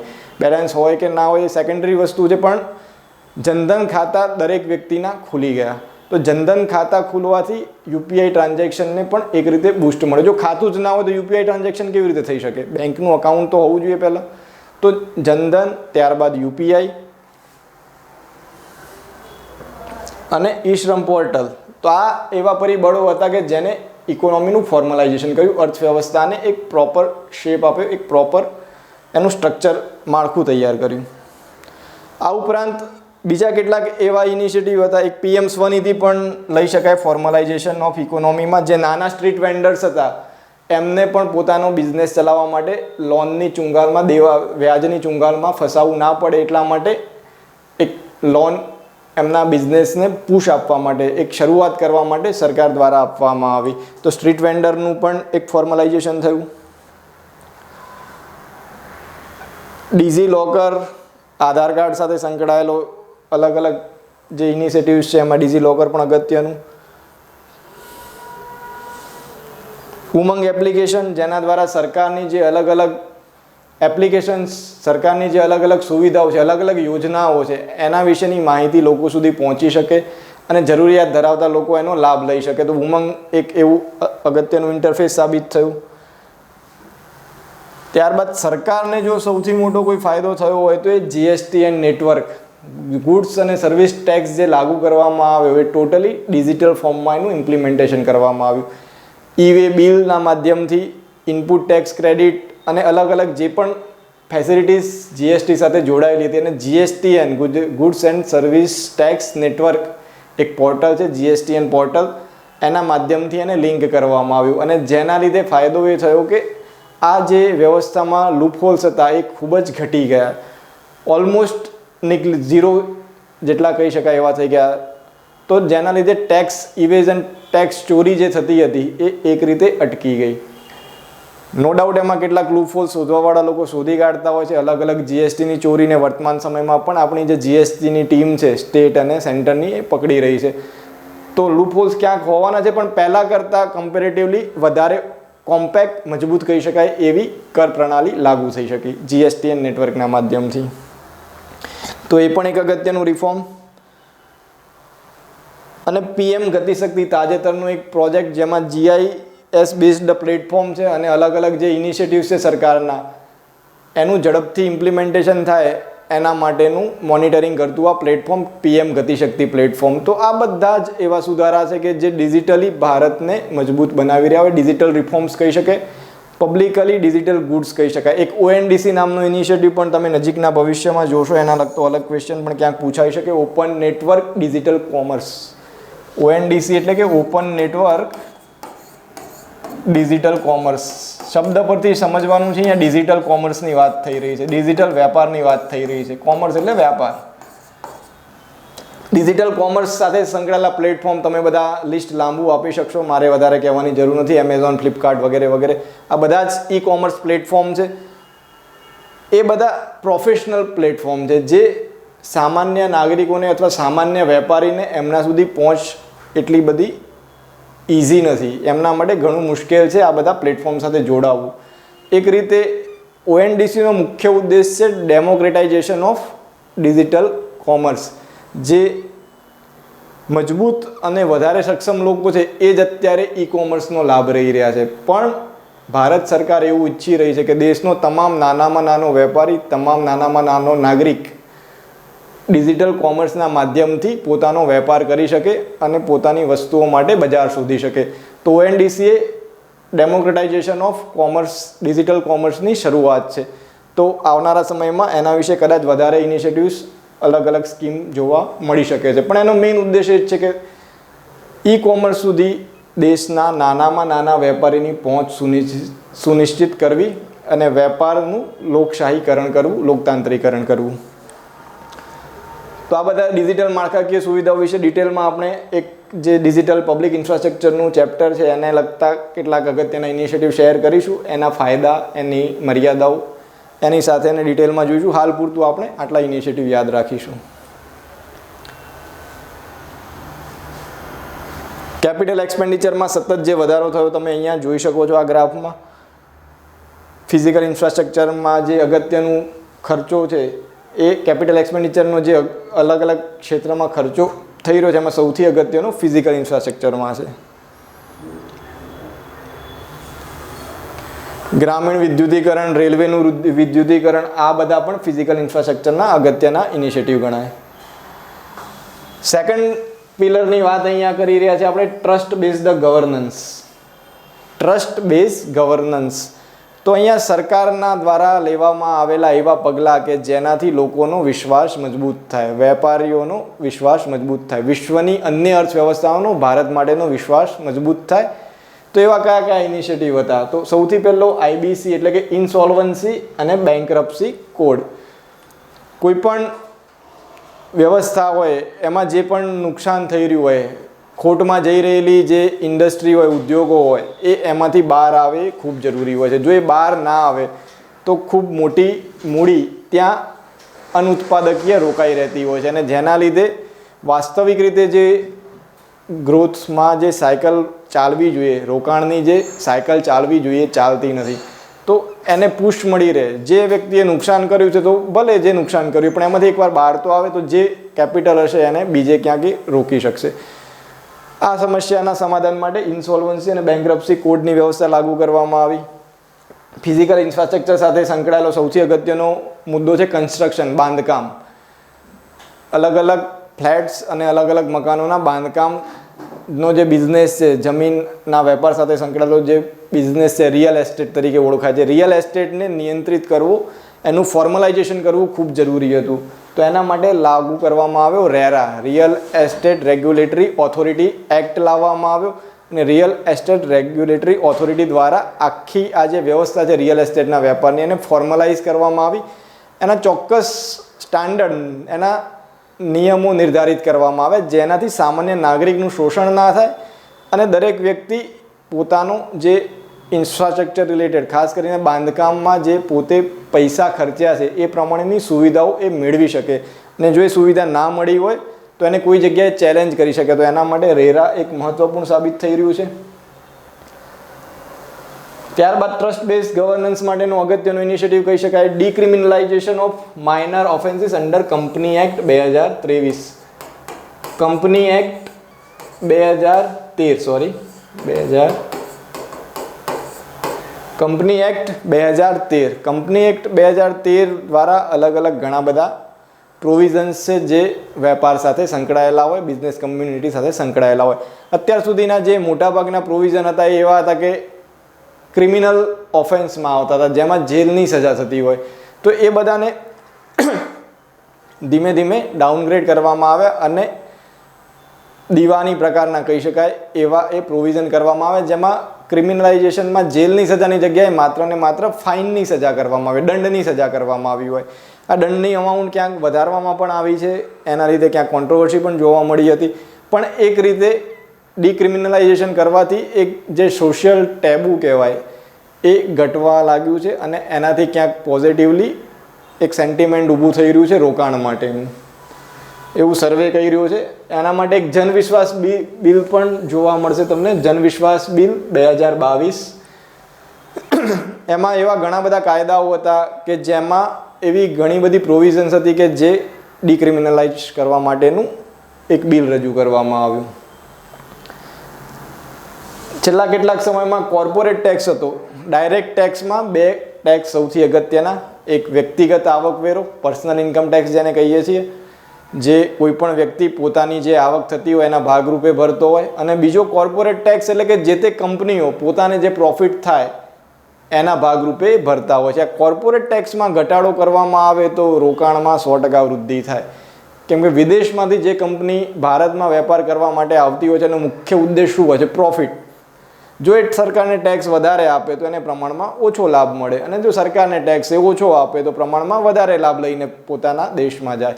તો આવું વિદેશી રોકાણ વધવા માટે જો કોઈ ફેક્ટર જવાબદાર હોય તો અમે કોર્પોરેટ ટેક્સમાં ઘટાડો પણ કહી શકાય. ડિવિડન્ડ ડિસ્ટ્રીબ્યુશન ટેક્સમાં પણ ઘટાડો કરવામાં આવ્યો.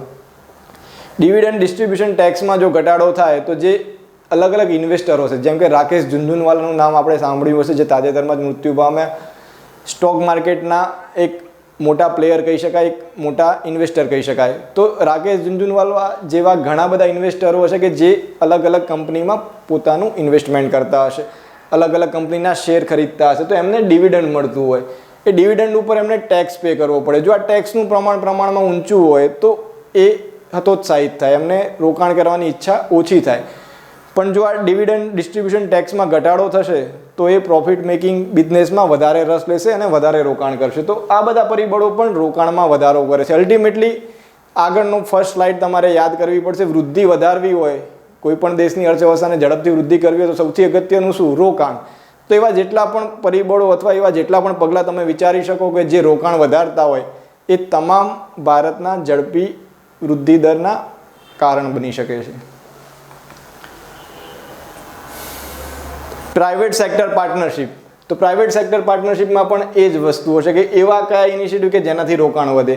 તો સૌથી પહેલાં ઉપર મૂકવા હોય અગત્યના તો એક આત્મનિર્ભર ભારત પેકેજ આપણે લઈ આવ્યા અને મેક ઇન ઇન્ડિયા ઇનિશિયેટિવને રોબસ્ટ કર્યું. મેક ઇન ઇન્ડિયા ઇનિશિયેટિવ બહુ પહેલાં લોન્ચ થઈ ચૂક્યો હતો, ભારત સરકારનો મુખ્ય ઇનિશિયેટિવ હતો.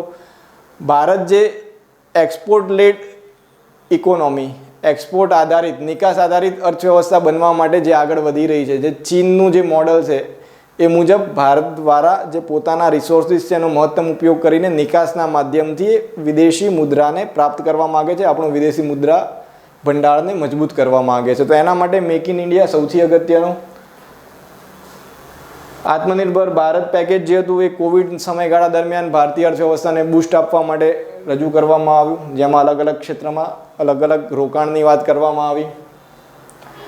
ખાનગીકરણની વાત કરવામાં આવી. ભારત સરકાર દ્વારા 2014 બાદ ખાનગીકરણને વધારે ને વધારે પ્રોત્સાહિત કરવામાં આવ્યું. નવું એક જે આપણું ડિપાર્ટમેન્ટ હતું, ડિપાર્ટમેન્ટ ઓફ ડિસઇન્વેસ્ટમેન્ટ હતું, એનું નામ બદલીને ડીપમ કરવામાં આવ્યું, ડિપાર્ટમેન્ટ ઓફ ઇન્વેસ્ટમેન્ટ અને એસેટ સાથે સંકળાયેલું ડિપાર્ટમેન્ટ ડીપમ.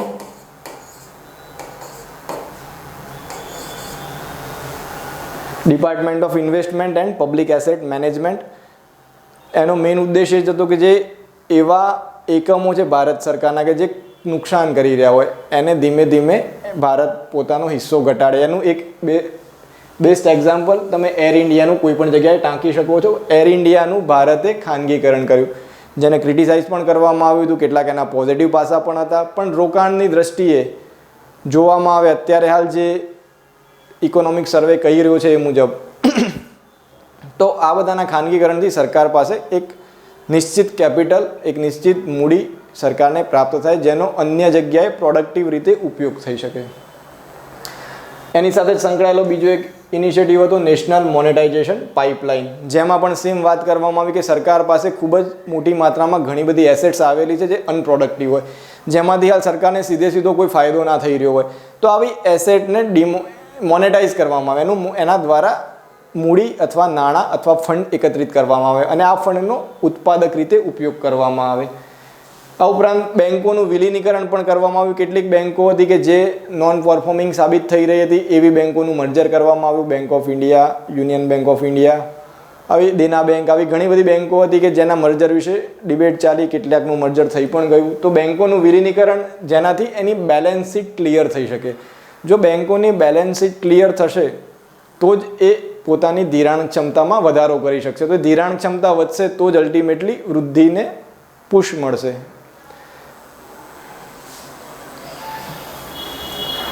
આ બધા જેવા ઇનિશિયેટિવ હતા જેનાથી રોકાણમાં વધારો થાય.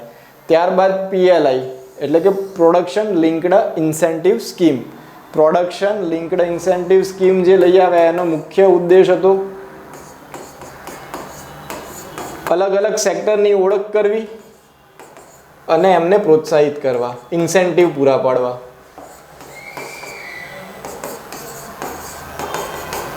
પ્રોડક્શન લિંક્ડ ઇન્સેન્ટિવ સ્કીમ એવા ખાસ સેક્ટરને આઈડેન્ટિફાય કરવામાં આવે કે જેમાં ભારતનો પોટેન્શિયલ ખૂબ સારો હોય, જેમાં ભારત પોતાનું એક આગવું સ્થાન ધરાવતો હોય અને એના ઉત્પાદનને પુશ આપીને, પ્રોત્સાહિત કરીને પોતાના વિદેશ વ્યાપારને મજબૂત બનાવી શકે. તો પ્રોડક્શન લિંક્ડ ઇન્સેન્ટિવ સ્કીમ પણ એક અગત્યનો પુશ ફેક્ટર સાબિત થઈ. એ સિવાય FDI લિબરલાઇઝેશન, વિદેશી રોકાણ જે છે, પ્રત્યક્ષ વિદેશી રોકાણ, એની પોલિસી 1991થી આપણે લાગુ કરી. શરૂઆતમાં 1991માં 51% FDI આપણે લાગુ કર્યું હતું. મોટાભાગના ઘણા બધા ક્ષેત્રો એવા હતા કે જેમાં 51% FDIથી આપણે શરૂઆત કરી હતી. ધીમે ધીમે વધારતા વર્તમાન સમયમાં 100% FDI સુધી ઘણા બધા સેક્ટરને આપણે ખોલી દીધા છે. ઘણા બધા અગત્યના એવા સેક્ટર છે કે જેમાં આપણે નવી ટેકનોલોજીની જરૂર હોય, વધારે મૂડીરોકાણની જરૂર હોય, એ તમામ સેક્ટરને 100% FDI ઓટોમેટિક રૂટથી આપણે અપ્રૂવ કર્યા છે. FDI સાથે સંકળાયેલું એક અગત્યનું રિફોર્મ હતું FIBB કરીને એક બોર્ડ હતું, ફોરેન ઇન્વેસ્ટમેન્ટ પ્રમોશન બોર્ડ, જેને એબોલિશ કર્યું, નાબૂદ કર્યું. એ નાબૂદ કર્યા બાદ વિદેશી પ્રત્યક્ષ રોકાણ માટેનું જે મિકેનિઝમ હતું એને પ્રમાણમાં વધારે સરળ બનાવવામાં આવ્યું. ઓટોમેટિક રૂટથી એ રોકાણ ઇઝીલી પ્રાપ્ત થઈ શકે એ માટેનું મિકેનિઝમ વિકસિત કરવામાં આવ્યું. એટલે એક રીતે FDI લિબરલાઇઝેશન કહી શકીએ. ઘણા બધા સેક્ટર જેમાં 100% FDI અલો કરવામાં આવી.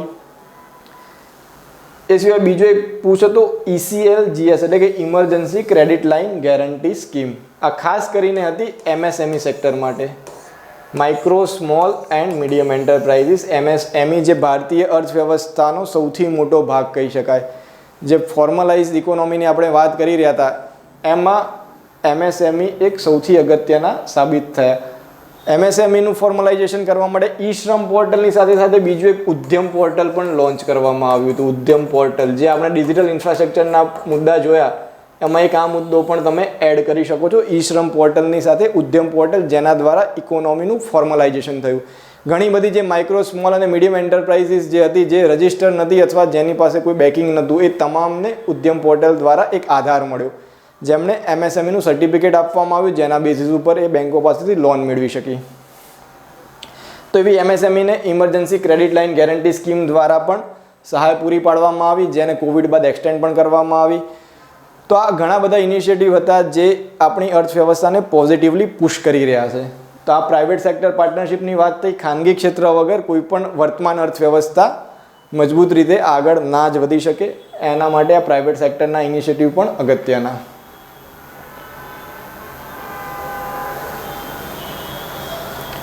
પ્રાઇવેટ સેક્ટરને લગતો એનાલિટિકલ ક્વેશ્ચન કદાચ કોઈ પૂછાઈ શકે તો એમાં પણ તમે આ બધા રીઝન લખી શકો છો કે શું વર્તમાન સમયમાં નેશનલ મોનેટાઇઝેશન પાઇપલાઇનનો જે સરકારનો નિર્ણય છે એ ભારતીય અર્થવ્યવસ્થાને વૃદ્ધિમાં સહાયક બની શકે છે. ક્રિટિકલી એનાલાઇઝ કરો અથવા એનાલાઇઝ કરો. તેમાં તમે આ બધી વસ્તુ જ લખી શકો છો કે કોઈ પણ અર્થવ્યવસ્થાને વૃદ્ધિ કરવી હોય, ઝડપથી વિકાસ પામવું હોય તો રોકાણ એ સૌથી અગત્યનું પરિબળ છે. રોકાણ તમે પોતાનું હોય એટલે કે દેશનું પોતાનું સોર્સ હોય એમાંથી રોકાણ હોય અથવા તો વિદેશમાંથી રોકાણ હોય, પણ બંનેમાં જે વિદેશવાળું રોકાણ છે કમ્પેરેટિવલી મોંઘું છે. એમાં વર્તમાન સમયમાં મોનેટરી ટાઇટનિંગની સ્થિતિ છે. ઓલરેડી વિદેશી ધિરાણના દર ઊંચા છે, પ્રમાણમાં એ ઇન્ટરેસ્ટ રેટ એના ઊંચા છે. તો આ હાલની પરિસ્થિતિમાં જો આપણને પોતાના કોઈ સોર્સિસ હોય એમાંથી જ જો રોકાણ માટેનું ધિરાણ પ્રાપ્ત થઈ શકતું હોય તો એ 100% બેટર ઓપ્શન કહેવાય. તો હાલની જે મેક્રો ઇકોનોમિક કન્ડિશન છે, ગ્લોબલ ક્રાઇસિસની પરિસ્થિતિ છે, એમાં નેશનલ મોનેટાઇઝેશન પાઇપલાઇન એ પોઝિટિવ ઇનિશિયેટિવ ગણી શકાય. તો આ પ્રકારના એનાલિટિકલ ક્વેશ્ચન પણ તમે આ બધા ફેક્ટને કોરિલેટ કરીને આન્સર કરી શકો છો. અને સૌથી અગત્યનું ચોથું પરિબળ pillar agriculture. Enhance agriculture productivity. કૃષિ ઉત્પાદકતા વધારતા સરકારના મહત્વપૂર્ણ ઇનિશિયેટિવ. કૃષિનું ફોર્મલાઇઝેશન કરતા ઇનિશિયેટિવ પણ કહી શકાય. કેમ કે કૃષિમાં આપણે જાણીએ છીએ ખેડૂતો માટે અત્યાર સુધી વીમો એ એક એવી કહેવાય કે એક એલિયન જેવી વાત કહી શકાય કે એમ નવી જ વાત, એલિયન શબ્દનો અહીંયા પ્રયોગ કર્યો છે નવી વસ્તુ માટે, જે જાણતા ન હોય એવી વસ્તુ માટે. તો ઘણા બધા ખેડૂતો એવા હતા કે જેમને કૃષિના વીમા વિશે ખ્યાલ નહીં હોય, પણ આપણા દેશમાં લાગુ કરવામાં આવી પ્રધાનમંત્રી ફસલ બીમા યોજના, જેમાં રવિ, ખરીફ અને બાગાયત ત્રણેય પ્રકારના જે પાક હતા એને ખાસ એક ઇન્સ્યોરન્સ કવર, વીમા કવર પૂરું પાડવામાં આવ્યું. તો જેનાથી પણ ખેડૂતોને ઘણો ફાયદો થયો. એ સિવાય બીજો એક અગત્યનો ઇનિશિયેટિવ હતો સોઇલ હેલ્થ કાર્ડ. વર્તમાન સમયમાં જે ખાતર અને જંતુનાશક દવાઓનો વણવિચારો ઉપયોગ થઈ રહ્યો છે, એના લીધે જમીનની ઉત્પાદકતા ખૂબ જ ઘટી રહી છે. એને ધ્યાનમાં લઈને સરકાર દ્વારા સોઇલ હેલ્થ કાર્ડનો ઇનિશિયેટિવ લોન્ચ કરવામાં આવે. સોઇલ હેલ્થ કાર્ડ એ પર્ટિક્યુલર વિસ્તારની જે સોઇલ હોય એના નમૂના લેવામાં આવે અને એમાં રહેલા ન્યુટ્રિયન્ટ અને માઇક્રોન્યુટ્રિયન્ટનું પ્રમાણ ચેક કરવામાં આવે અને ખરેખર જે ન્યુટ્રિયન્ટ ઓછા હોય એટલા ન્યુટ્રિયન્ટ એટલે કે પોષક તત્વો ધરાવતું ખાતર જ ઉપયોગમાં લેવામાં આવે, જે ઉદ્દેશથી સોઇલ હેલ્થ કાર્ડ લાગુ કરવામાં આવે, જે લાંબા ગાળે કૃષિની એટલે કે જમીનની ઉત્પાદકતામાં વધારો કરશે. તો એ સૌથી અગત્યનો ઇનિશિયેટિવ પ્રોડક્ટિવિટી વધારતો. ફસલ વીમા યોજનાની આપણે વાત કરી. ત્યારબાદ પ્રધાનમંત્રી કૃષિ સિંચાઈ યોજના, માઇક્રો ઇરિગેશનને પ્રોત્સાહિત કરતી આ યોજના, જે અંતર્ગત અલગ અલગ ઘણા બધા વિસ્તારોમાં ચેકડેમનું નિર્માણ કરવામાં આવ્યું, જેનાથી ભૂગર્ભ જળ સ્થળ હતા એ રિચાર્જ થયેલા જોવા મળ્યા. ગુજરાતના પણ ઘણા બધા વિસ્તારો જ્યાં પ્રધાનમંત્રી કૃષિ સિંચાઈ યોજનાનો સફળતાપૂર્વક અમલ થઈ રહ્યો છે. કૃષિમાં જે પાણીનો સમસ્યા છે એનું ઘણા અંશે નિરાકરણ થયેલું પણ જોવા મળી રહ્યું છે. બીજો એક અગત્યનો તો ફાર્મર્સ પ્રોડ્યુસર ઓર્ગેનાઇઝેશન, એટલે કે ખેડૂત સંગઠનો. અલગ અલગ ક્ષેત્રમાં અલગ અલગ વિસ્તારોમાં ખેડૂત સંગઠનોની રચના કરવામાં આવી. ફાર્મર પ્રોડ્યુસર્સ ઓર્ગેનાઇઝેશન, ખેડૂત સંઘો જે નાના નાના ખેડૂતોને એક સાથે લાવે અને પોતાની પ્રોડક્ટને બજારમાં વેચી શકે. નાનો ખેડૂત સીધો જો બજારમાં વેચવા થાય તો એનું શોષણ થવાની શક્યતા હોય છે અને પોષણક્ષમ ભાવ મળવાની શક્યતા ઓછી હોય છે અથવા નથી જ મળતા. તો આવી પરિસ્થિતિમાં ફાર્મર્સ પ્રોડ્યુસર ઓર્ગેનાઇઝેશન એ ખેડૂતોની આવક વધારવામાં એક મજબૂત પાસું સાબિત થઈ શકે છે. એવું જ બીજું એક પાસું ઈ-નામ પોર્ટલ, જે ફરી પાછું સંકળાય છે ડિજિટલ પબ્લિક ઇન્ફ્રાસ્ટ્રક્ચર સાથે. તો મિત્રો ડિજિટલ પબ્લિક ઇન્ફ્રાસ્ટ્રક્ચર સાથેના સરકારના જો ઇનિશિયેટિવ ગણાવવા હોય તો ગણીએ તો ઓછા પડે એટલા બધા ઇનિશિયેટિવ છે. તો ડિજિટલ પબ્લિક ઇન્ફ્રાસ્ટ્રક્ચરને લગતો કોઈ એસે પૂછાય, કોઈ એનાલિટિકલ ક્વેશ્ચન પૂછાય, તેમાં અલગ અલગ આ તમામ ઇનિશિયેટિવ તમે આધારથી લઈ ઈ-નામ પોર્ટલ સુધીના તમામ ઇનિશિયેટિવ ડિજિટલ પબ્લિક ઇન્ફ્રાસ્ટ્રક્ચરમાં લખી શકો છો. તો ઈ-નામ પોર્ટલ એ એપીએમસી એક્ટ, એપીએમસી એટલે કે કૃષિ સાથે સંકળાયેલા જે માર્કેટ યાર્ડ્સ છે, જે ખેડૂતો પાસેથી સીધું જ અનાજ અને અન્ય ધાન્યોને ખરીદે છે, એને ઓનલાઈન રજિસ્ટર કરવા માટેના પ્લેટફોર્મ છે, જેમાં ખેડૂતો પણ રજિસ્ટર થશે અને આ પ્રકારના માર્કેટ યાર્ડ્સ હશે એ પણ રજિસ્ટર થશે, જેનાથી ખેડૂતોને બે ફાયદા થશે. પોતાના માટે જે બેસ્ટ ઓપ્શન હશે એની એ પસંદગી કરી શકશે અને એની જે ડાયવર્સિટી હશે એ વધશે, એની પહોંચ હશે એ વધશે. ગુજરાતનો ખેડૂત પોતાની પ્રોડક્ટને જો સારો ભાવ મળતો હોય તો સીધો તમિલનાડુ કે આંધ્રપ્રદેશના બજારમાં પણ વેચી શકશે. તો ઇનામ પોર્ટલથી ખરા અર્થમાં ખેડૂતોનું સશક્તિકરણ થશે. તો એ પણ એક અગત્યનું ઇનિશિયેટિવ. આ સિવાય એગ્રીકલ્ચરના ક્ષેત્રમાં અલગ અલગ સેક્ટરમાં ઇન્વેસ્ટમેન્ટની જરૂરિયાત રહે છે. એગ્રી ઇન્ફ્રાસ્ટ્રક્ચર ફંડ એ પૂરું પાડશે. એગ્રી ઇન્ફ્રા ફંડનો મેઇન ઉદ્દેશ છે કૃષિ સાથે સંકળાયેલી માળખાકીય સુવિધાના વિકાસ માટે ફંડ પૂરું પાડવું. આ ઉપરાંત તાજેતરમાં ફૂડ પ્રોસેસિંગ મિનિસ્ટ્રી દ્વારા એક સ્કીમ લોન્ચ કરવામાં આવી હતી, ઓડીઓપી, વન ડિસ્ટ્રિક્ટ વન પ્રોડક્ટ, જેનાથી નિકાસને પ્રોત્સાહન મળે. દરેક વિસ્તારમાંથી, દરેક જિલ્લામાંથી એક એવી પ્રોડક્ટને આઈડેન્ટિફાય કરવામાં આવે કે જે યુનિક હોય, જેની ડિમાન્ડ વિશ્વના અન્ય દેશોમાં પણ હોય. જેમ કે આપણી કેસર કેરીની વાત કરીએ, આ બાજુ રત્નાગીરી આફૂસ કેરીની વાત કરીએ, બિહાર બાજુ અને યુપી બાજુ લીચી અને બીજી ઘણી બધી પ્રોડક્ટ છે. તો આવી અલગ ઘણી પેદાશો છે, બાગાયતી પાક છે, પ્લસ ધાન્યો છે કે જેની વિદેશમાં ડિમાન્ડ ક્રિએટ થઈ શકે. એ જે તે વિસ્તારની ઓળખ સમાન હોય એ તમામને ઓળખવામાં આવે અને અલ્ટિમેટલી નિકાસને પ્રોત્સાહિત કરવામાં આવે. આના માટેનો આ ઇનિશિયેટિવ ઓડીઓપી. તાજેતરના બજેટમાં જ એક એગ્રીકલ્ચર સાથે સંકળાયેલો બીજો ઇનિશિયેટિવ તમે જોયો હશે, એગ્રીકલ્ચર એક્સિલેટર ફંડ. એગ્રીકલ્ચર સાથે સંકળાયેલો જે ફંડ છે એ કૃષિના ક્ષેત્રમાં યુવાનોને નવા સ્ટાર્ટઅપને પ્રોત્સાહન આપવા માટે કૃષિ સાથે સંકળાયેલી જે સમસ્યાઓ છે એનું સમાધાન ભારતીય યુવાઓ દ્વારા જ શોધવામાં આવે. ખેડૂતો, જે યુવા ખેડૂતો છે, યુવા એન્ટરપ્રિન્યોર છે, એમના દ્વારા જ શોધવામાં આવે. એના માટેનું એગ્રીકલ્ચર એક્સિલરેટર ફંડ. તો એ પણ તમે નવા ઇનિશિયેટિવ તરીકે યાદ રાખી શકો છો, એગ્રીકલ્ચર એક્સિલરેટર ફંડ AAF, જેની બજેટમાં આ વર્ષે જ જાહેરાત કરવામાં આવી છે. Green growth, green economy, PM પ્રણામ સ્કીમ, આ પણ બધા નવા ઇનિશિયેટિવ છે જે એગ્રીકલ્ચર પ્રોડક્ટિવિટીને વધારશે. PM પ્રણામનો પણ ઉદ્દેશ એ જ છે રાસાયણિક ખાતરનો ઉપયોગ ઘટાડવો અને મધર અર્થ છે એનું નુરાઇશમેન્ટ કરવું, એની પોષક તત્વોની ક્ષમતા છે એમાં વધારો કરવો. તો આ ઘણા બધા ઇનિશિયેટિવ જે કૃષિને પણ ઉત્પાદકતામાં વધારો કરવામાં મદદરૂપ થતા હોય. પણ આ એવા ઇનિશિયેટિવ અહીંયા રજૂ કર્યા છે કે જે સર્વે રજૂ કર્યા હોય પોતાના ચેપ્ટર 2માં.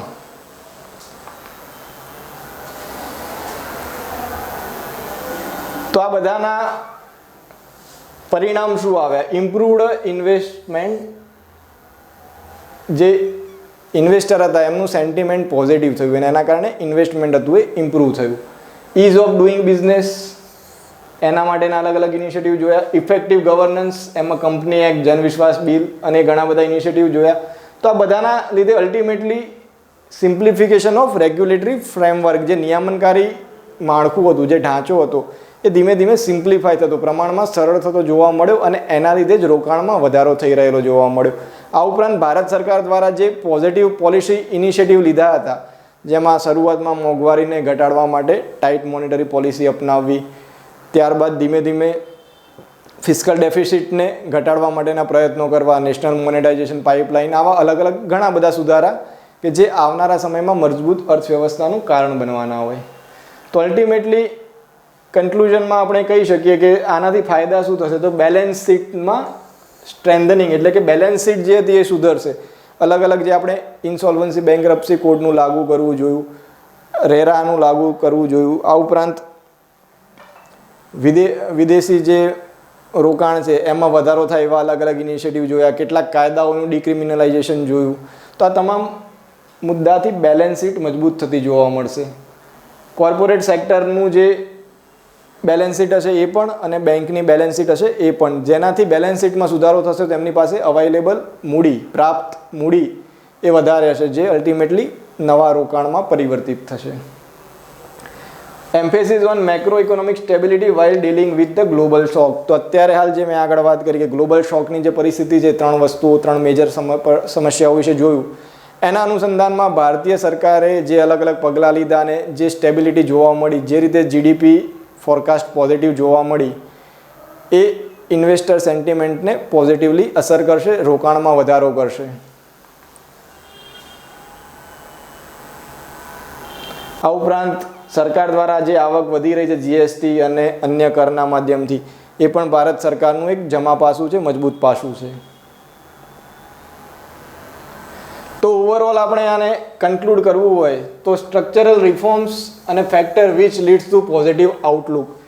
શોર્ટમાં જે આગળ રજૂઆત કરી એ સર્વે, જે 4 પેરામીટર મેં સર્વેમાં વાંચ્યા હતા અને જે એક્સપ્લેન કર્યા હતા એના આધારે રજૂ કર્યા. પણ ઓવરઓલ તમારે ક્વેશ્ચન માટે શોર્ટમાં યાદ રાખવું હોય, કેમ કે એક્ઝામમાં આપણી જોડે બહુ જ ઓછી લેન્થ હોય છે, ક્વેશ્ચનનો આન્સર લખવા માટે બહુ જ ઓછો સમય હોય છે, તો તમે ઓવરઓલ આટલા પોઈન્ટ યાદ રાખી શકો. અલ્ટિમેટ કન્ક્લુઝન એનું આ છે. એમાં આ થયા સ્ટ્રક્ચરલ રિફોર્મ, પ્લસ જે શરૂઆતની 2-3 સ્લાઇડમાં બતાવ્યા હતા તત્કાલીન પગલાં, જેમાં ચીન દ્વારા લિબરલ થવું, પાન પેબિંગની જે અસર હતી એ ઓછી થવી, વિદેશી જે સેન્ટિમેન્ટ હતા એમાં સુધારો થવો, એનિમલ સ્પિરિટની વાત કરી, એ વાત તત્કાલીન પગલાં અને સ્ટ્રક્ચરલ રિફોર્મ, એમ 2 ભાગમાં આ ક્વેશ્ચનનો આન્સર આપી શકો છો. જે ફર્સ્ટ સ્લાઇડમાં મેં પૂછ્યો હતો કે શું ભારતીય અર્થવ્યવસ્થા વાસ્તવિક રીતે ઝડપથી વૃદ્ધિ પામશે અને એને ટકાઉ વૃદ્ધિ કરી શકશે, તો એનો આન્સર આ રીતે તમે ફ્રેમ કરી શકો છો. તો લાસ્ટમાં હેલ્ધી બેલેન્સ શીટ, જે ફર્સ્ટ આપણે આગળ એક સ્લાઇડમાં જોયું. ડિજિટલાઇઝેશન ઓફ ઇકોનોમી, અલગ અલગ ડિજિટલાઇઝેશનના ઇનિશિયેટિવ જોયા. ડિજિટલ પબ્લિક ઇન્ફ્રાસ્ટ્રક્ચરમાં જેટલા પણ યાદ આવે તમામ તમે અહીંયા નોટ ડાઉન કરી શકો. ત્યારબાદ formalisation of economy. Formalisation of ઇકોનોમીમાં ઈ શ્રમ પોર્ટલ, ઉદ્યમ પોર્ટલ, અલગ અલગ જે યુપીઆઈ પેમેન્ટ્સ, એ બધું જ ફોર્મલાઇઝેશન ઓફ ઇકોનોમીનો પાર્ટ ગણાવશે. Higher financial inclusion. Higher financial ઇન્ક્લુઝનમાં સૌથી અગત્યનું યુપીઆઈ અને જનધન. આ બંને વસ્તુ એવી હતી કે ફાઇનાન્શિયલ ઇન્ક્લુઝન ક્યારે થાય? વ્યક્તિ પાસે બેંકનું ખાતું હોય, તો બેંકમાં પૈસા આવે ને એને અલ્ટિમેટલી કોઈ સારી જગ્યાએ ઉપયોગ કરી શકે. તો ફાઇનાન્શિયલ ઇન્ક્લુઝન માટે અગત્યના યુપીઆઈ અને જનધન. મોર ઇકોનોમિક ઓપોર્ચ્યુનિટી, વૈશ્વિક કક્ષાએથી ઉત્પન્ન થયેલી તકો.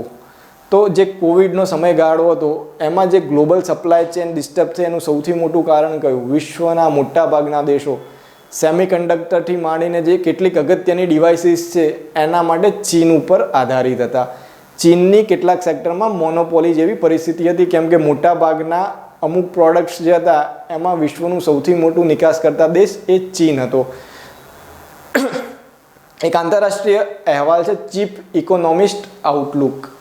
ચીપ ઇકોનોમિસ્ટ આઉટલુક જે વર્લ્ડ ઇકોનોમિક ફોરમ દ્વારા રજૂ થાય છે, અને જેમાં પણ આ વસ્તુ પર ભાર મૂકવામાં આવ્યો કે વિશ્વના દેશો વર્તમાન સમયમાં સ્વીકારી રહ્યા છે કે જે પણ રિસોર્સિસ હોય એનું ડાયવર્સિફિકેશન થવું જરૂરી છે. જે પણ પ્રોડક્ટ હોય, જે પણ ઉત્પાદનો હોય એનું ડાયવર્સિફિકેશન થવું જરૂરી છે. કોઈ એક જ દેશમાં એ વસ્તુ કેન્દ્રિત ના હોવી જોઈએ. જો એક જ દેશમાં કેન્દ્રિત હોય અને એ દેશમાં કોઈ પ્રોબ્લેમ આવે તો સમગ્ર વિશ્વનું અર્થતંત્ર ડામાડોળ થઈ જાય છે, એક ક્રાઇસિસની સ્થિતિ આવે છે. તો આ પરિસ્થિતિમાં ચીનનો અલ્ટરનેટિવ દરેક દેશો વિચારી રહ્યા છે. તો ચીનનો કોઈ અલ્ટરનેટિવ વર્તમાન સમયમાં શોધવો હોય તો એ છે ભારત, કેમ કે ભારત પાસે વિશ્વનું સૌથી યુવા ડેમોગ્રાફિક ડિવિડન્ડ છે. યુવા ડેમોગ્રાફિક ડિવિડન્ડનું સ્કિલ ડેવલપમેન્ટ કરવામાં આવે, સ્કિલ ગેપને આઈડેન્ટિફાય કરવામાં આવે અને પ્રોપર ઇમ્પિટસ સરકાર દ્વારા પૂરો પાડવામાં આવે. પોઝિટિવ પગલાં સરકાર દ્વારા લેવામાં આવે ઇન્ફ્રાસ્ટ્રક્ચરના વિકાસ માટે. ઇન્ફ્રાસ્ટ્રક્ચરમાં તમામ પ્રકારનું ઇન્ફ્રાસ્ટ્રક્ચર આવી ગયું, ફિઝિકલ અને સોશિયલ ઇન્ફ્રાસ્ટ્રક્ચરમાં શિક્ષણ, હેલ્થ, પર્યાવરણ જેવા તમામ પેરામીટરને સામેલ કરવામાં આવે છે. તો એ તમામ પરિસ્થિતિમાં China+1 સ્ટ્રેટેજી તમને ન્યૂઝમાં જોવા મળશે. ક્યાંક સર્ચ કરવું હોય તો કરી જોજો, તમને જોવા મળશે China+1 સ્ટ્રેટેજી. તો China+1 સ્ટ્રેટેજી જે વિશ્વના દેશો દ્વારા હાલના સમયમાં વિચારણા હેઠળ મૂકવામાં આવી છે, એમાં ભારત એ પોતાને એક આઈડિયલ અથવા આદર્શ અર્થવ્યવસ્થા તરીકે જોઈ રહ્યું છે. તો ભારતને ચાઇનાના વિકલ્પ તરીકે રજૂ કરવા માટેનો આ પ્રોપર સમય છે. એટલા માટે જ ભારતીય અર્થવ્યવસ્થા આવનારા સમયમાં ઓપ્ટિમિસ્ટિક ગ્રોથ માટે 100% એ આશ્વસ્ત છે. ગવર્નન્સ રિફોર્મ્સના મુદ્દા આપણે જોયા, જેમાં ઘણા બધા કાયદાઓને લિબરલાઇઝ કરવામાં આવ્યા. આ સિવાય ઘણી બધી સુવિધાઓ લોકો સુધી સરળતાથી પહોંચે માટે ઉમંગ એપ્લિકેશન અને જીએસટીએન નેટવર્ક જેવા ઘણા બધા આપણે સુધારા જોયા. ટેક્સ રિફોર્મ, ગવર્નન્સ રિફોર્મમાં સૌથી અગત્યના ટેક્સ રિફોર્મ્સ. ટેક્સ રિફોર્મમાં પણ સૌથી અગત્યનું જીએસટીનું લાગુ કરવું, અને એ પણ ડિજિટલ માધ્યમથી, જીએસટીએન નેટવર્કના માધ્યમથી. તો આ બધા ગવર્નન્સ રિફોર્મ્સ કહી શકાય. અને ત્યારબાદ અગત્યનું પ્રાઇવેટાઇઝેશનમાં નેશનલ મોનેટાઇઝેશન પાઇપલાઇન એ સૌથી અગત્યનું ઇનિશિયેટિવ, જેનાથી એક વર્ડ યુઝ કર્યો છે ફિસ્કલ સ્ટિમ્યુલ્સ. ફિસ્કલ સ્ટિમ્યુલ્સ જેનો મતલબ થાય છે એક એવો પુશ કે જેનાથી રોકાણમાં પોઝિટિવલી ફાયદો થાય. જે ફિસ્કલ ડેફિસિટ વધી રહ્યું હતું એમાં ક્યાંક થોડો ઘણો ઘટાડો થશે આ નેશનલ મોનેટાઇઝેશન પાઇપલાઇનથી. કેમ કે નેશનલ મોનેટાઇઝેશન પાઇપલાઇનથી સરકાર પાસે સીધી મૂડી અથવા સીધી આવકનો એક સોર્સ સાબિત થશે, જેની સરકારે કોઈ લાયબિલિટી નથી, જેની સામે સરકારે કોઈ રિટર્ન પે કરવાનું નથી. તો એનાથી સીધો જ સરકારને એક ફિસ્કલ સ્ટિમ્યુલ્સ મળશે. તો પ્રાઇવેટાઇઝેશનના અલગ અલગ ઇનિશિયેટિવ, જેમાં નેશનલ મોનેટાઇઝેશન પાઇપલાઇનને પણ મૂકી શકીએ. તો આ બધા જ પરિબળો એક ફિસ્કલ સ્ટિમ્યુલ્સ પ્રોવાઈડ કરશે અને જેનાથી પણ રોકાણમાં વધારો થશે. તો અલ્ટિમેટલી જે આગળ એક ચાર્ટ રજૂ કર્યો હતો, વૃદ્ધિ થવા માટે સૌથી અગત્યનું શું વર્તમાન સમયમાં? રોકાણ, કેપિટલ એક્સપેન્ડિચર, મૂડીગત ખર્ચ. તો આ બધી જ વસ્તુઓ, આ બધા જ પરિબળો સંયુક્ત રીતે ભારતને એક મજબૂત અર્થવ્યવસ્થા, એક પોઝિટિવ આઉટલુક આપી રહ્યા છે. એટલા માટે જ આ ચેપ્ટરને નામ આપવામાં આવ્યું છે ઓપ્ટિમિઝમ, હોપ એન્ડ ઓપ્ટિમિઝમ.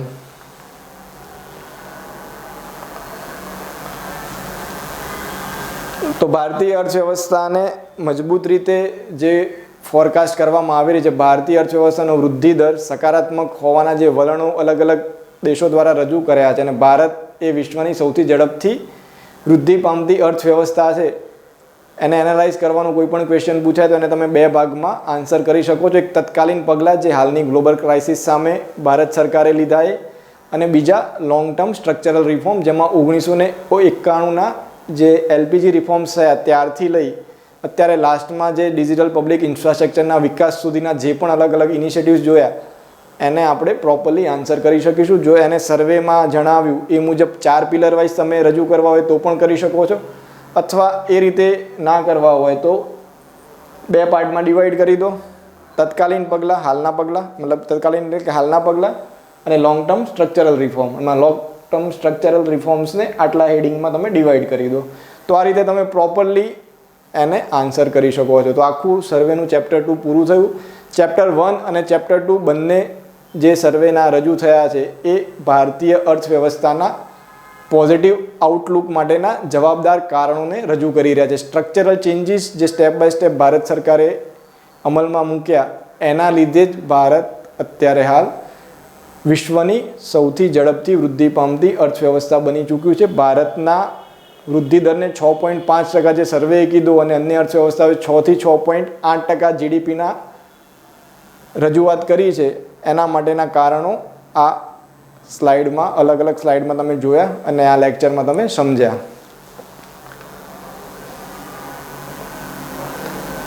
મિત્રો, પ્રાજેશ્વરના માધ્યમથી પીએસઆઈની એક ઓફલાઈન બેચ સ્ટાર્ટ થઈ ચૂકી છે, તો એમાં આપ પાર્ટિસિપેટ કરી શકો છો.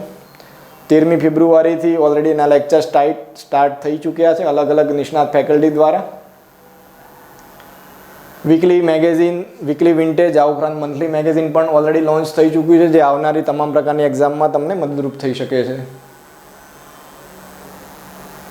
અને જીપીએસસી 1-2ની ફાઉન્ડેશન બેચ અમદાવાદ, ગાંધીનગર બંને બેચમાં ઓલરેડી સ્ટાર્ટ થઈ ગઈ છે. તેમાં એક્સપર્ટ દ્વારા માર્ગદર્શન, ફ્રી મટીરિયલ પ્લસ 600થી વધુ કલાકની તૈયારી, મેન્ટરશિપ પ્રોગ્રામ, આવી ઘણી બધી વિશેષતાઓ સાથેની આ બેચ છે. તો આવનારા સમયમાં જીપીએસસીનું તમારું સપનું પૂરું કરવા માટે એ મદદરૂપ થઈ શકે છે. અને મેઇન્સની એક્ઝામને ધ્યાનમાં લઈ ખાસ કરીને ભારતીય બંધારણની મેઇન્સ માટેની બુક એક લોન્ચ થઈ ચૂકી છે, જેની ઓફર પ્રાઇસ 385 સ્ક્રીન પર જોઈ શકો છો. ઓનલાઈન પણ આપ પરચેસ કરી શકો છો. ડીવાયએસઓ મેઇન્સ માટેની ઓનલાઈન બેચ પણ ઓલરેડી ચાલી રહી છે. ડીવાયએસઓના મોક ટેસ્ટ પણ આપ આપી શકો છો, એ પણ અત્યારે હાલ સ્ક્રીન પર જોઈ શકો છો આપ.